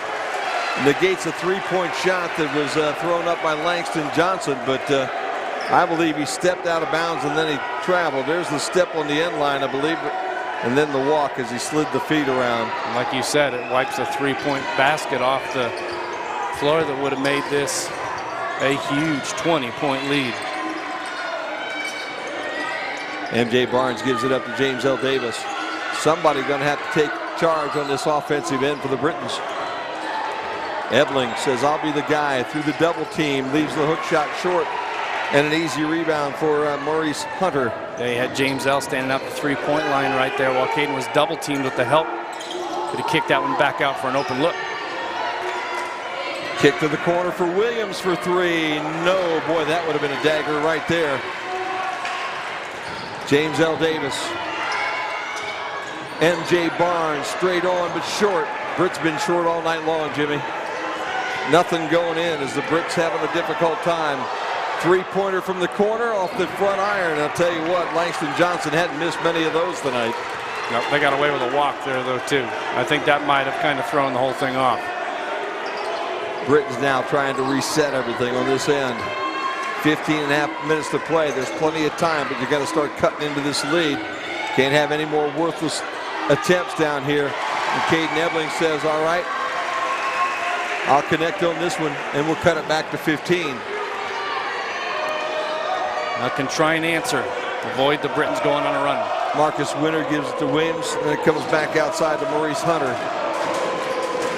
I think Trine spread this out a little bit offensively, a little more than what we've seen so far this year, Jim. Now they go into Hunter. Hunter off the glass. No, could have very easily gotten called for a foul there going over the top. He got undercut by Caden Ebeling too, though. And James L. Davis on the other end with the lay-in.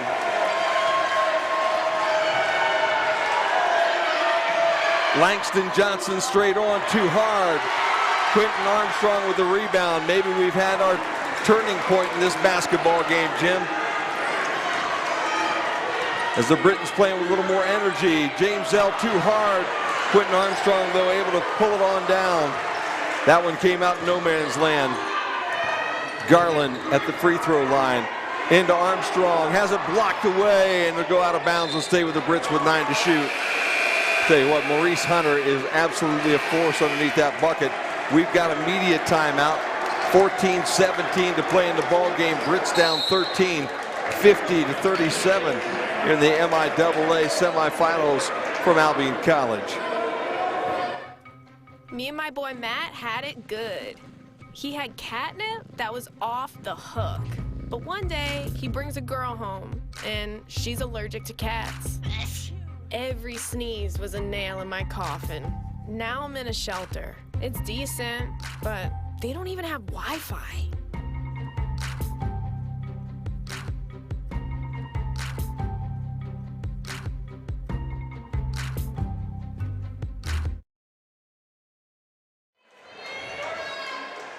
Back here at Albion, Jim Funderburg, Jim Bellamy here tonight. And I'll tell you what, if you're a Trine fan, you're happy with the way that this is going tonight, Jimmy. 13-point lead.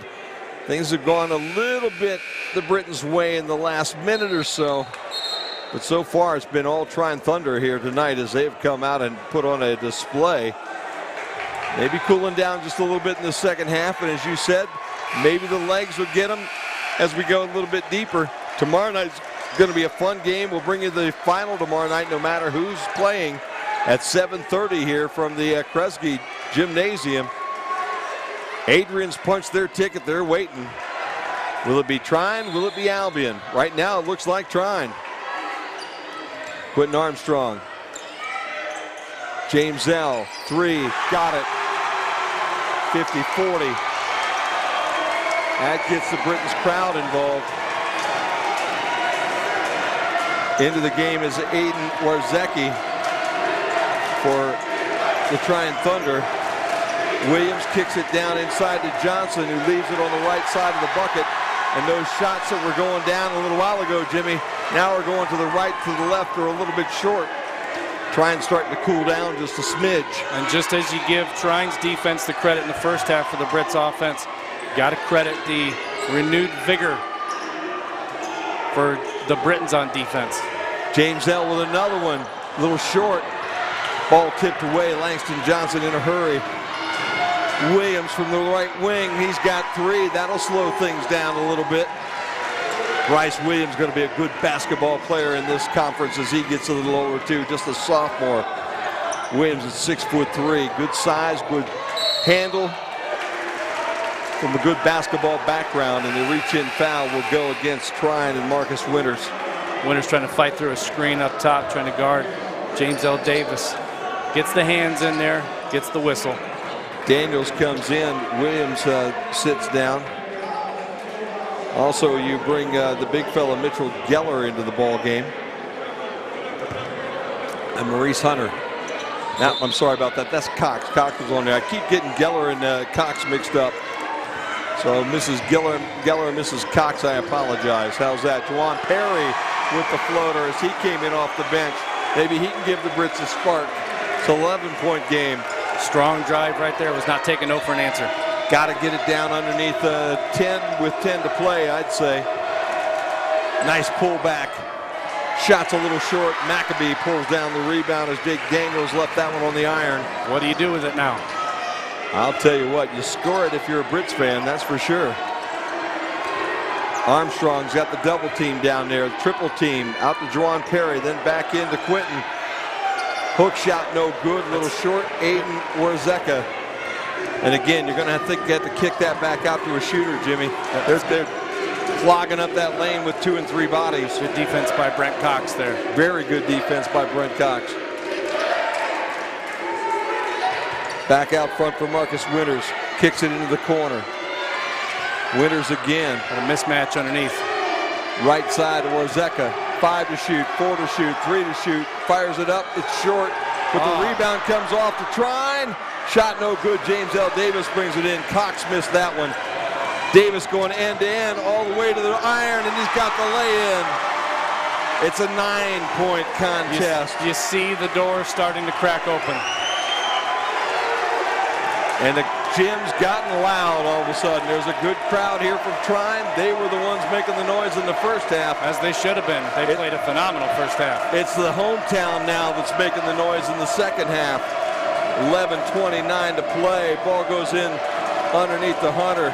He'll go one-on-one with Maccabee.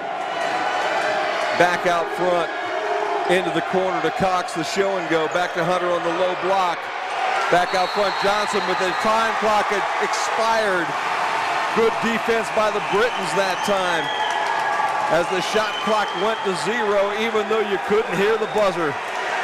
getting a little loud in here. It is getting loud. Watch this defense from the Britons on this last possession, Jim. And there's the 0, and then the ball's released. No doubt. Didn't hit the rim anyway, so it would have been a turnover. The timeout with 11:14 to play here in this basketball game. Why don't we check in real quick with that ladies game here real quick. We'll go back to that Calvin. This one's, there we go. We got a look in for you right now. 76-31. It looks like the Hope Flying Dutch have just basically taken over that ball game, and they're looking for another rematch tomorrow night with the Lady Trine Thunder. That'll be a 7:30 game, also from Hope, and we'll be bringing you the men's final tomorrow night, 7:30, right here. Same link on your computer if you can't make it up to the Kresge Center. Obviously, we love having you watching out there. We really enjoy having you in the gym, because a gym like this one tonight, Jim, not only does it get the folks that are playing fired up, it gets everybody else in this gym fired up. The blood pressure goes up. The calories are burned. I probably have lost 3 pounds tonight, even though I ate like 16 cookies at the media room.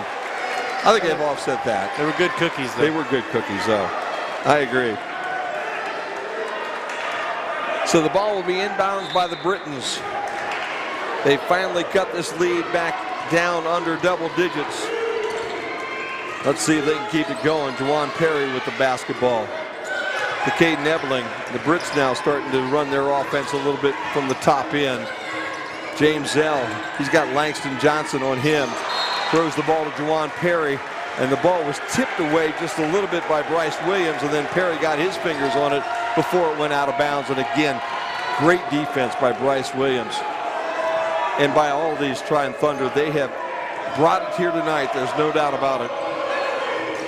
Cox gives it up to Hunter. Hunter to Johnson. Juwan Perry on him. Back over to Cox. Swing it to the right side. That's Jake Daniels into Hunter, who's double teamed. Cox with 7 to shoot. Ball gets tipped away, 4 to shoot. 3, 2, Johnson fires. Oh! Makes it. Look what I found. That's about all you can say with that one, but what a nice recovery by Langston Johnson to knock that one home and slow this Brits run. That was a monster shot. 12-point cushion now. Cortez Garland between his legs. Down to Ebling on that double on the block. He's got to give that ball up. Ebling has it blocked away. McAbee picks it back up. Juwan Perry shows it and brings it back out. Brits with plenty to shoot. Need to take their time. Bryce Williams gets caught for reaching in there a little bit on McAbee. Brits were a bit out of control, Jim, and even with that back tip out, they still had about 13 seconds on that shot clock. Need to slow things down, get back in their rhythm. MJ Barnes comes in. James L. Davis will take a seat. Jake Daniels will guard the inbounds pass now. Garland comes out to it. Under 10 to play. 12-point game. Garland with the fake all the way to the rim. And a blocking foul will go against Trine. Bryce Williams on the block right there. Might have been set up inside the circle. That's 2 on Bryce Williams tonight. As a team, that's 4 on Trine. Albion with 3. Garland, a pretty good shooter from the charity stripe. He gets the first one. 11-point game, 56-45. Still a lot of time left. 9:44 to play. Warzeka checks in for Bryce Williams.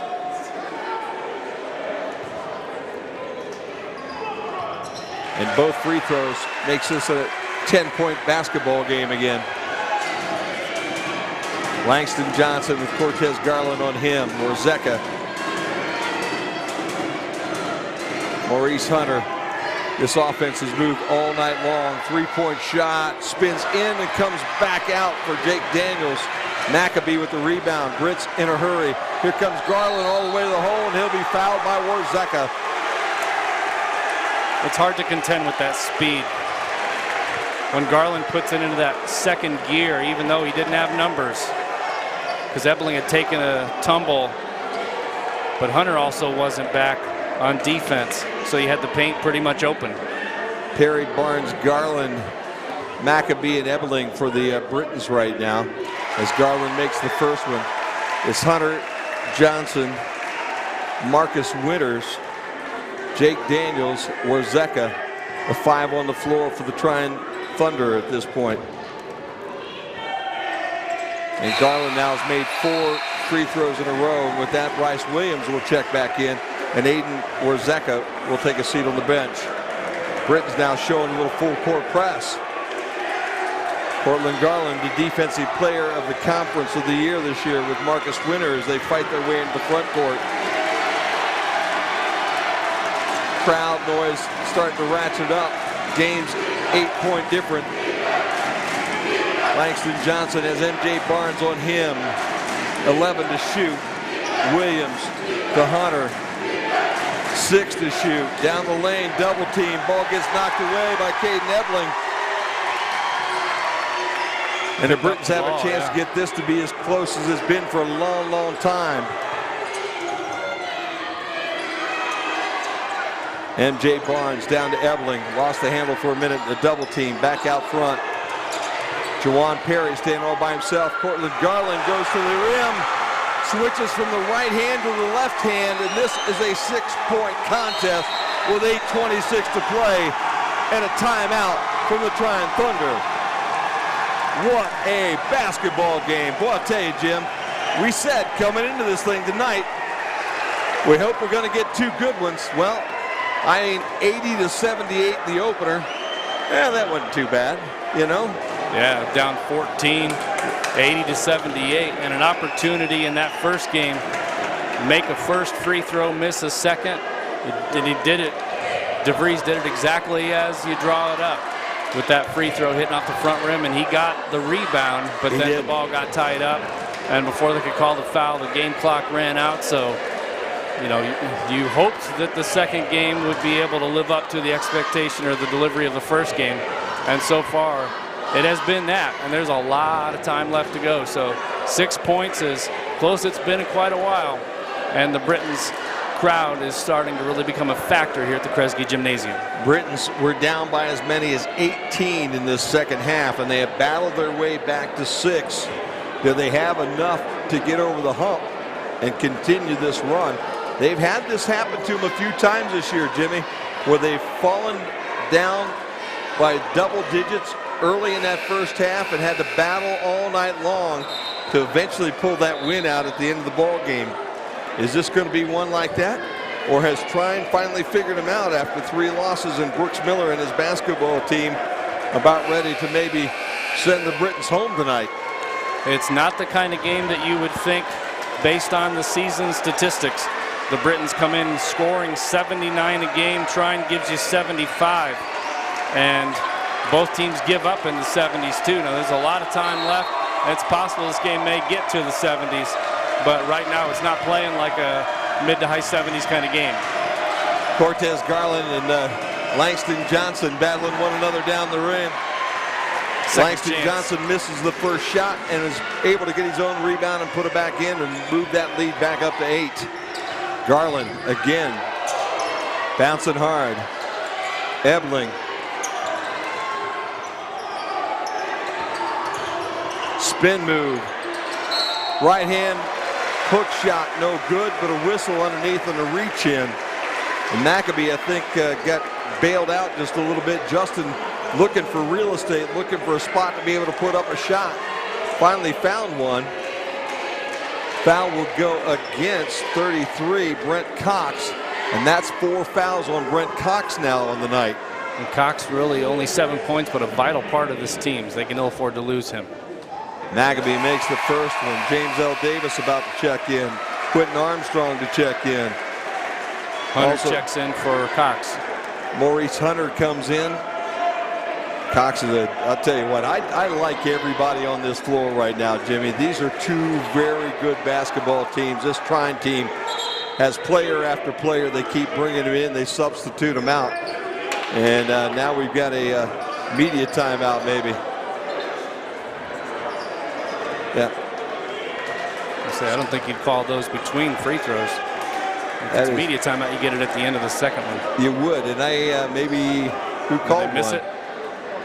They might have missed. Well, I wouldn't know that. I would think you would keep it through that shot, and maybe not. We're talking it over right in front of us. I thought perhaps Trine called it. Well, all Good that matters question. is a stoppage play. Either way, it's a 58-51 basketball game with just under 8 minutes to play here from the Kresge Gymnasium tonight. Timeout has been called, and wow. Interesting 8 minutes of basketball we got ahead of us here right now. Again, the winner gets Adrian. Adrian outlasts Calvin in the opener, 80-78. I want to remind you to send us an email at webcast@albion.edu. Let us know where you're watching and what you're thinking about this opening night of the MIAA, I guess the semifinals. The tournament started in earnest earlier this week with the quarters, but boy, this is exciting basketball here at the Kresge Gymnasium. It is what you expected, I think, when you get to this point of the year. And on this level, you got a lot of kids on this floor right now. When you take a look at the guys coming in from Trine, Langston Johnson is a senior. Jake Daniel is a senior. Marcus Winter is a senior. Maurice Hunter is a senior. Jason Clune, who we may see, we may not see, is also a senior. On the other side for the Britons, Alex Warman, who probably will not see the floor tonight, the only player that's a senior. Both free throws are good, and we're back to a 6-point contest. Wow, what a game. What a game. Respond. Now the pressure's starting to mount for the visitors, I'd say. Winter and Garland playing a little basketball. Garland with a hand in. Winter picks it up, but he's called for the travel. I think that was a good call, too. He was trying to find somebody, and he forgot about his feet. Let's see if we can see it here on the replay. Ball's going to come. Yep, I think he moved both those feet just a little bit right in front of the official. Indecisiveness. Yep. Didn't know exactly what he wanted to do. Was he going to put it on the floor or find somebody, and he kind of shuffled a few inches as Cortez Garland makes this a 4-point contest.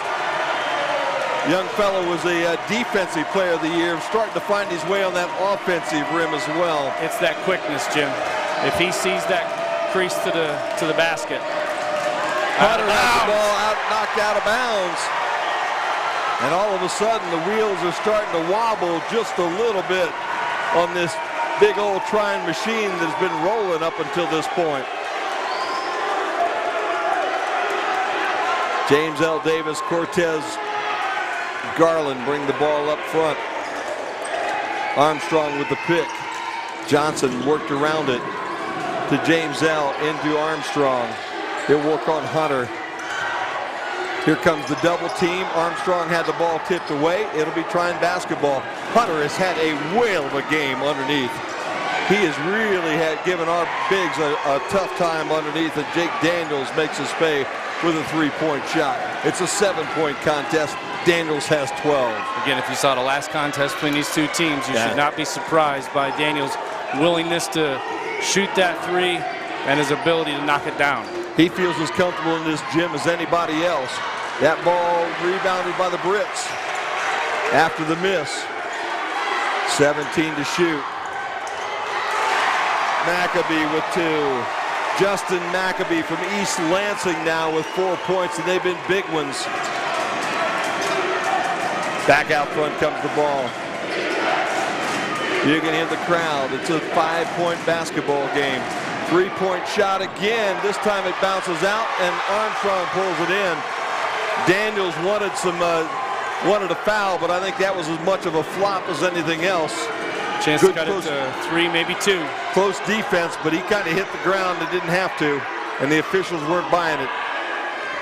He has been a thorn in the side, though. That young fella can shoot. Maccabee pulls it up. Back out to Garland. Works around a Maccabee pick. 5 to shoot. Britt's going to have to get it up. Garland comes hard. Hunter says no. Garland's on the floor. Johnson's going to push it. Cutter on the baseline is Marcus Winters, and he's got an easy bucket as the Britons kind of lost track of their guys, and Winters And the Trine Thunder say, we're not done yet tonight. There's 5:11 to play. Look at the scoreboard. We're still up 7. Britain's going to have to find a way. This defense from Trine tonight has been absolutely brilliant. James L for 3. Making a 4-point game, and Trine's going to run it. Back out front to Johnson. Langston Johnson gives it over to Marcus Winters. Over to Daniels. 19 to shoot. Langston Johnson, no place to go. Gets it into Hunter. He lost it out of bounds off his foot. Yep, that's a good call. Not happy with it all. He's down there jawing with the official, but he better watch out. As you watch this pass, it was a tough one. There was a double team there. As you see it coming down, Hunter basically just ran out of real estate and lost the basketball. Lynn Givens writes in from Macomb, Michigan. Awesome game, certainly two of the finest teams around. Said lots of talent, but her blood runs purple. Go Brits. Also, Tom Stoner watching from Bloomington, Indiana, rooting for the Trine Thunder. Thanks for being out there tonight. Boy, I'll tell you what, that Trine basketball team came to play tonight, and it's been a good one. Ebling's on the ground. Why'd he get there? I think they say that Marcus Winters ran through him, and Ebling's down there kind of grabbing his side right now. He'll be okay. Nick and Rhonda checking in from Ypsilanti also.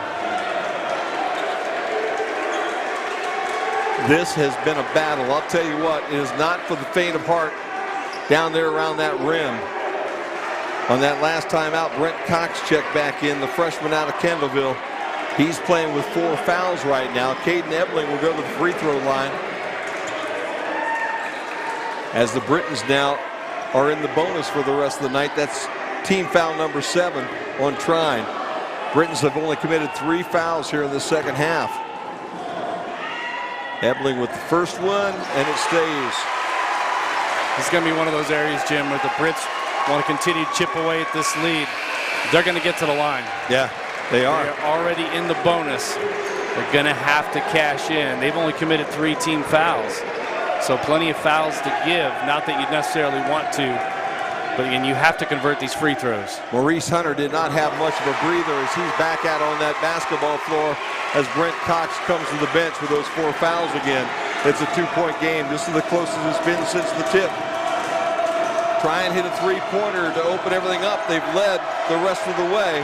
MJ Barnes with Hunter down underneath, and Hunter's kind of came up lame as well down on that bottom side, or Langston Johnson did, I'm sorry. Marcus Winters, the jump shot no good, and Caden Ebling pulls down the rebound, and the Brits have a chance to tie or go over the top. And Langston Johnson is not right now. You can look at him holding it back. He basically took himself out of that last play for a few minutes, trying to work, I think, with just a stinger of some sort. Remember, he took that. Oh! James L. Davis puts the Britons on top, 64-63. What's the answer? Timeout. Timeout, Thunder. This place is going nuts. Wow, there you go. If you had to put in a capsule why you like to watch college basketball. Yeah. All you have to do is open your ears and listen to the Kresge Gymnasium after that make. Man, what a shot. The atmosphere, the moment. Here you go. Watch this one again. James L. It wasn't like he had a free shot necessarily, and that was a long shot. Swish. Not much is out of James L's range, though. James L. shoots it. As soon as he crosses that midline, it's in his range at that point in time. There's a 50-50 chance that was heading towards the rim. James L. with a nice shot right there as Marcus Winters just basically had to stand there and watch. Wow, what a ball game, Jim. For a while there, early in the second half, it looked like Trine was going to run away and hide. They were up 18 points. Things were going their way. They were making everything. All of a sudden, the Britons now have started to find their range here. Right now, Langston Johnson with 16. James L. with 16. Ebling with 13. Jake Daniels with 12. Maurice Hunter with 12. Cortez Garland with 12. Look at that. 41% for the Britons right now, 48% for the Thunder. Down from 60% earlier. Been a good one. Williams back on the floor. Ball gets lost, but a reach-in foul is going to go against Garland. Almost got teed up right there, too. He was just upset with himself. Yeah. But still. In the moment, you don't hear, there's no way you can possibly hear what they're saying. Nope. So that'll be the 4th team foul now on the Britons, not a shooting foul. 20 seconds put on the shot clock. Still 2 to give before they even go to the line unless it's in the act of shooting. Britons have outscored Trine 31-20 in the second half. Bounce pass goes into the corner to Marcus Winters. To Daniels to Williams. Brits playing better defense. Ebling swatted that one back. Williams came up with it. Marcus Winters over to Williams. Drives the baseline. Puts it up. He'll get it to fall and he'll get some harm. Did a good job leaning in on that shot and drawing the contact on Maccabee. And it gives the Thunder a 1-point lead. Again, the friendly roll. 3 on the shot clock. Got him in the air and was able to lean in for the shot. Very smart move by Bryce Williams. Bryce Williams, one solid basketball player. Misses the free throw. And the Brits now, with under 3 minutes to play, find themselves down by a point. What a game this has been. Just like all the rest of them. These two teams are so evenly matched. They play so hard. James L. from the corner won't stay home. And Maurice Hunter's there to pull down the rebound. Great job by Williams and Hunter to box everything up on the inside. James L. with some good defense. Marcus Winters gets the basketball back. Tries to get it to Hunter. He's double teamed. Spins, then kicks it back out from the corner for 3. It's good. That's a huge shot. Jake Daniels again knocks it home to put the Trine Thunder back up by 4. Can the Britons match them here? Nice job by Marcus Winters to knock that loose. 3-point shot, no good, and Maccabee goes over the top of Williams. 5-0 run by the Thunder out of that timeout. Britt's going to have to fight now for everything. As you see, Maccabee trying to get there, but he couldn't. And we've got a timeout on the floor. 2 minutes to play in this one. Thunder on top, 68-64. We'll keep that one right here as we check in and check a few things out. Let's see what sticks out right now, Jimmy. Well, I'll do the shout outs while you check the stats. John and Teresa Bowman watching from Jackson, I believe. Also, Trent Hotterloop says shout out to Chris Meyer watching from Bern, Indiana. Lindsey Smith from Portage rooting for the Brits. Robert Jones, Brit football family here cheering on the Brits. Rob, thank you so much for tuning in. Lots of people watching, lots of people talking back. Webcast at albion.edu. We appreciate hearing from you. Brits have 9 more rebounds than Trine. They have 12 more points in the paint now as we work our way through. Most everything else is pretty close. Trine shooting still around 49%, 46% from deep. Brits only 4 for 14 from deep. That's maybe the difference in the ball game right now. Trine has really found this gym to their liking tonight. And no fouls to give for the Brits. Next one puts Trine in the bonus.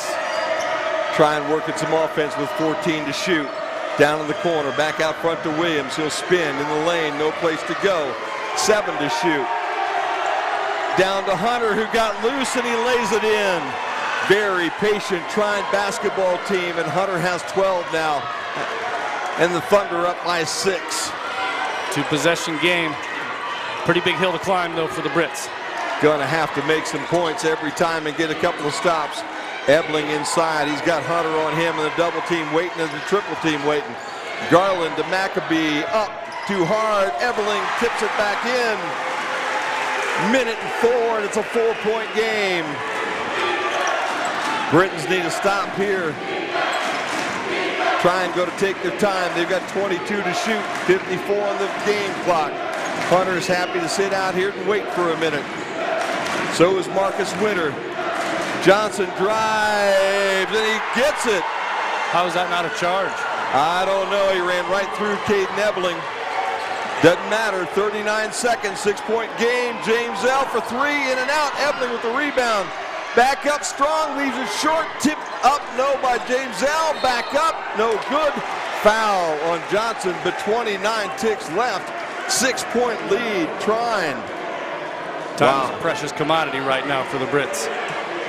Couldn't get that to fall.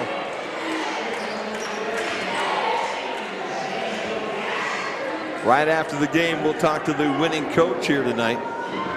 James L with a couple. He gets the first one. Juwan Perry and Quentin Armstrong check in. Caden Ebling and MJ Barnes will take a seat.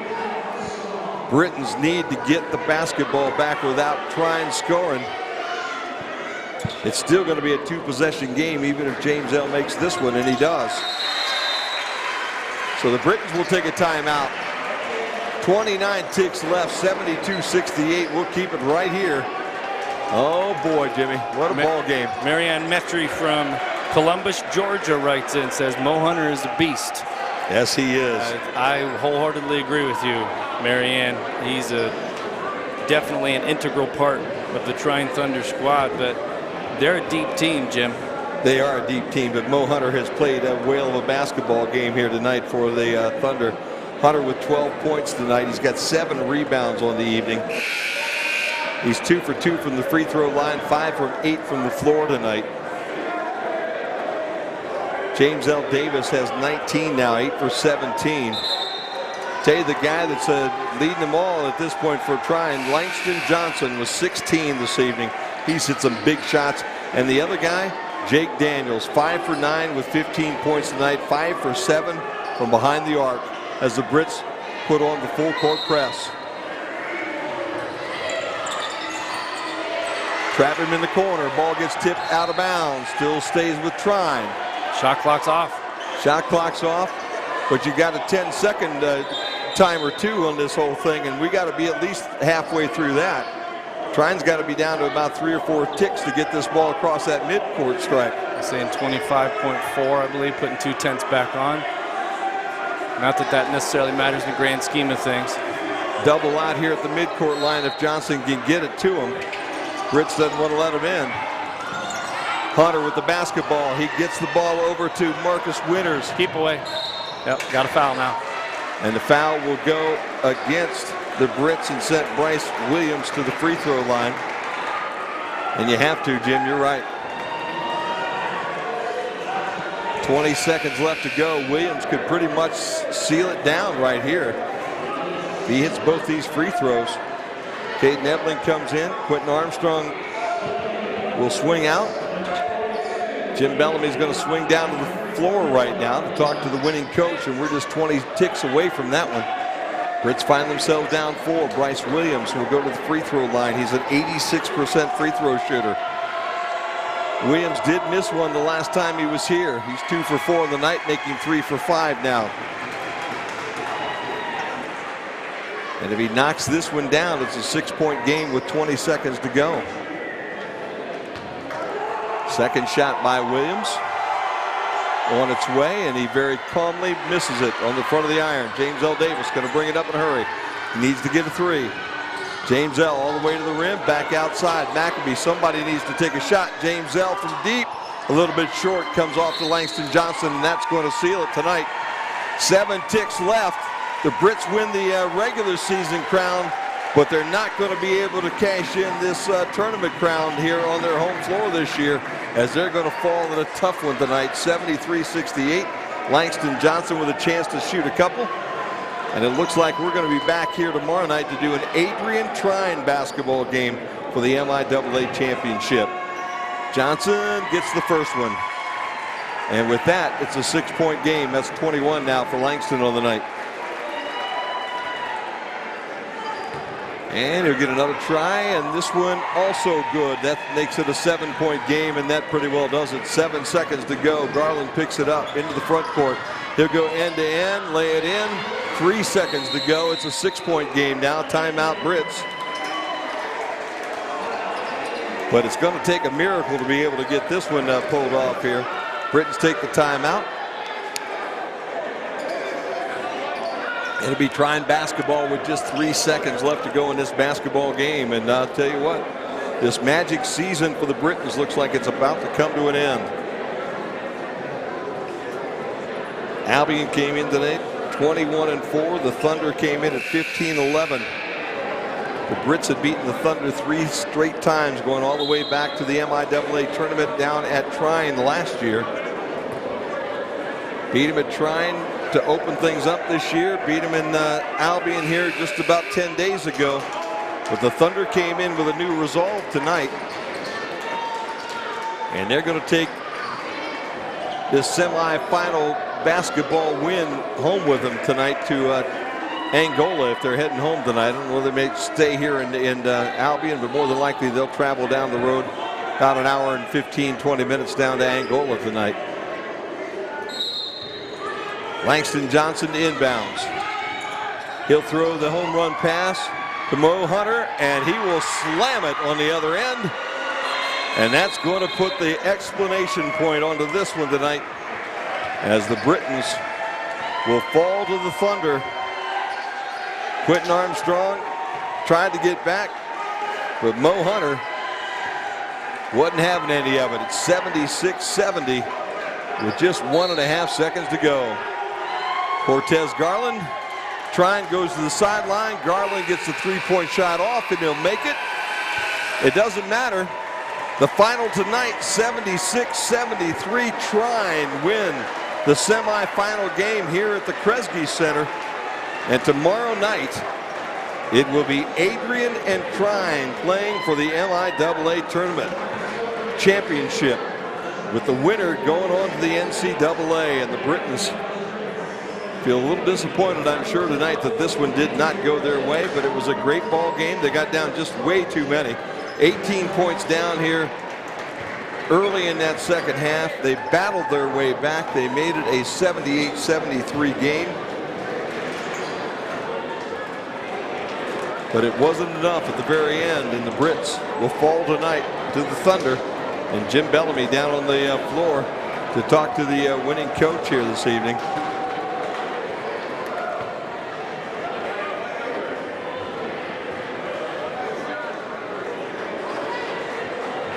Boy, what a ball game it was tonight. So it will be Trine and Adrian tomorrow night as we get a chance to talk to Coach Brooks Miller here in just a minute.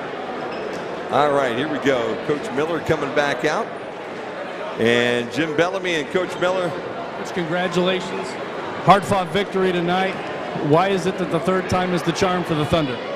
Well, you know, I just think that we have two really competitive basketball programs. I think, you know, Albion with Coach Turner has set the tone for so long of class and physicality and how you play the game the right way. And Jody's done nothing but take it and run with that. And I think if you look at all of our games with these guys, going back 7-8 games, this is what it is. You know, we've tried to model some things that we do after them. And I just think it was one of those days where a couple of shots went in for us and they didn't go in for them, and those other games are the same way. It just happens to be vice versa. So that's an excellent team there. I'm really proud of our win and the way we've prepared. And I'm really proud of the things we've had to overcome. I mean, every team goes through a lot, but you know, when you get so close with these young men and the things that they're doing and the sacrifices they're making to come out here and compete and be on a stage like this in a championship environment, I'm just really proud of them. Unbelievable intensity in the first half, and especially about the last 5 minutes of the second half. They really had the energy tonight. Yeah, I think it was a focused energy. It wasn't a hooting and hollering and a cheerleading type energy.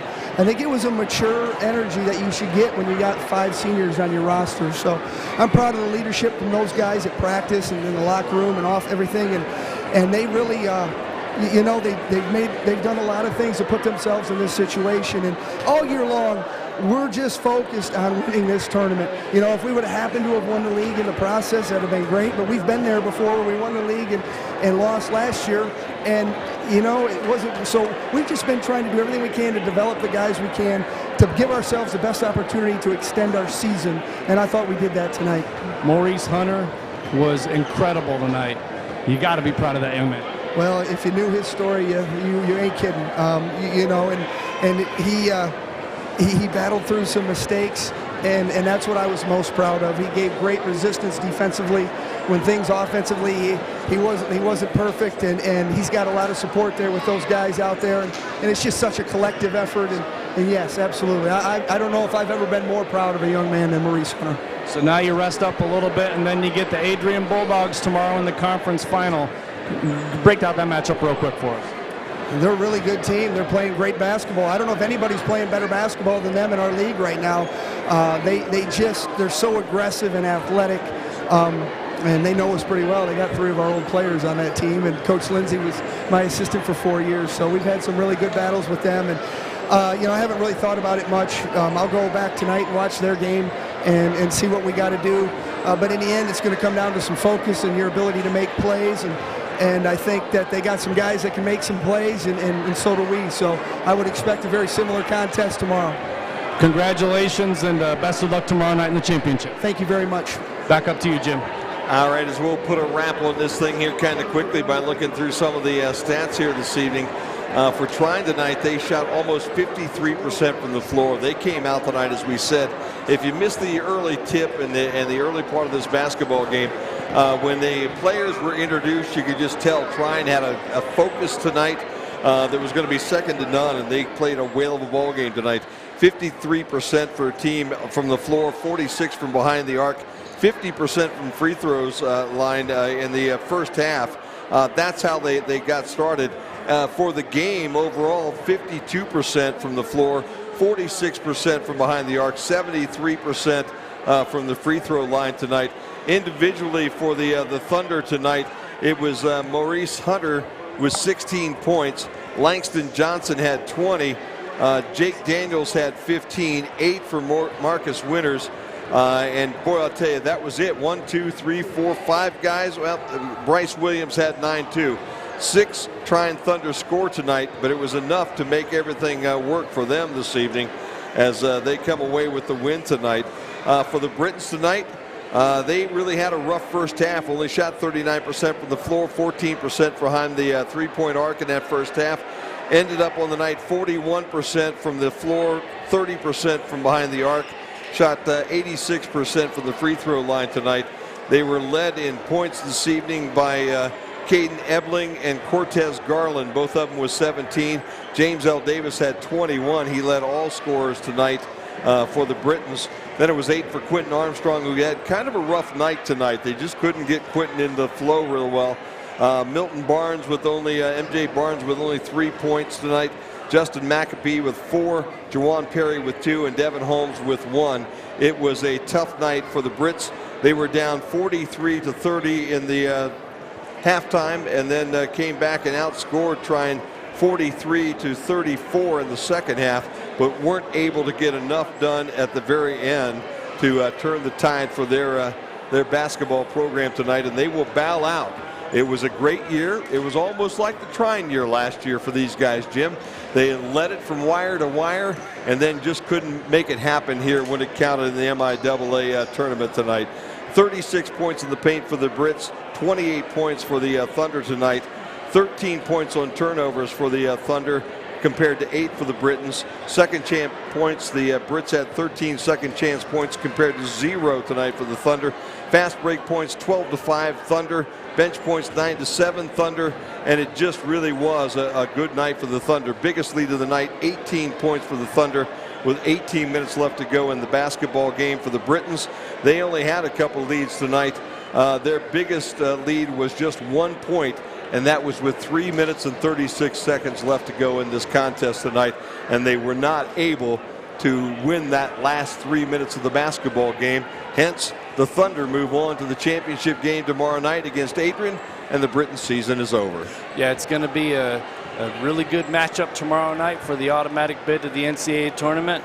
And now the Britons are just left to wonder with a 21-5 overall record in the season. Is it enough? And in all likelihood, their season may have ended tonight on their home floor. And the Trine Thunder and the Adrian Bulldogs will continue to play with one of those two teams going to the NCAA D3 tournament. And on the women's side, it will be the Trine Thunder and the Lady Flying Dutch there from Hope. will hook up tomorrow night again at 7:30. Big thank you tonight to Matt Arend and Maury Ditzler, the president and AD here at Albion. A big thank you also to Matt Land, Jeff Holt, Nick Duffy, all from Trine tonight. And if we go back to the opening game, AD Dr. James Timmer and the SID Jeff Phoebus here tonight. And also a big thank you to Michael Duffy, Patrick Stewart, and Michael Prang, all from Adrian. And a big thank you also for the commissioner of the MIAA tonight, Penny Allen Cook, who joined us tonight at the halftime of the first game. That will do it for us tonight. We'll be back tomorrow night. It's a 7:30 tip. We'll be on the air right here at about 7 o'clock on the MIAA Tournament Network. The Brits fall tonight 77-73. Adrian wins the opener 80-78. That sets up a Trine Adrian Bulldog final tomorrow night at 7:30. Hope you'll join us right here on the Britain Sports Network and the MIAA Tournament Network.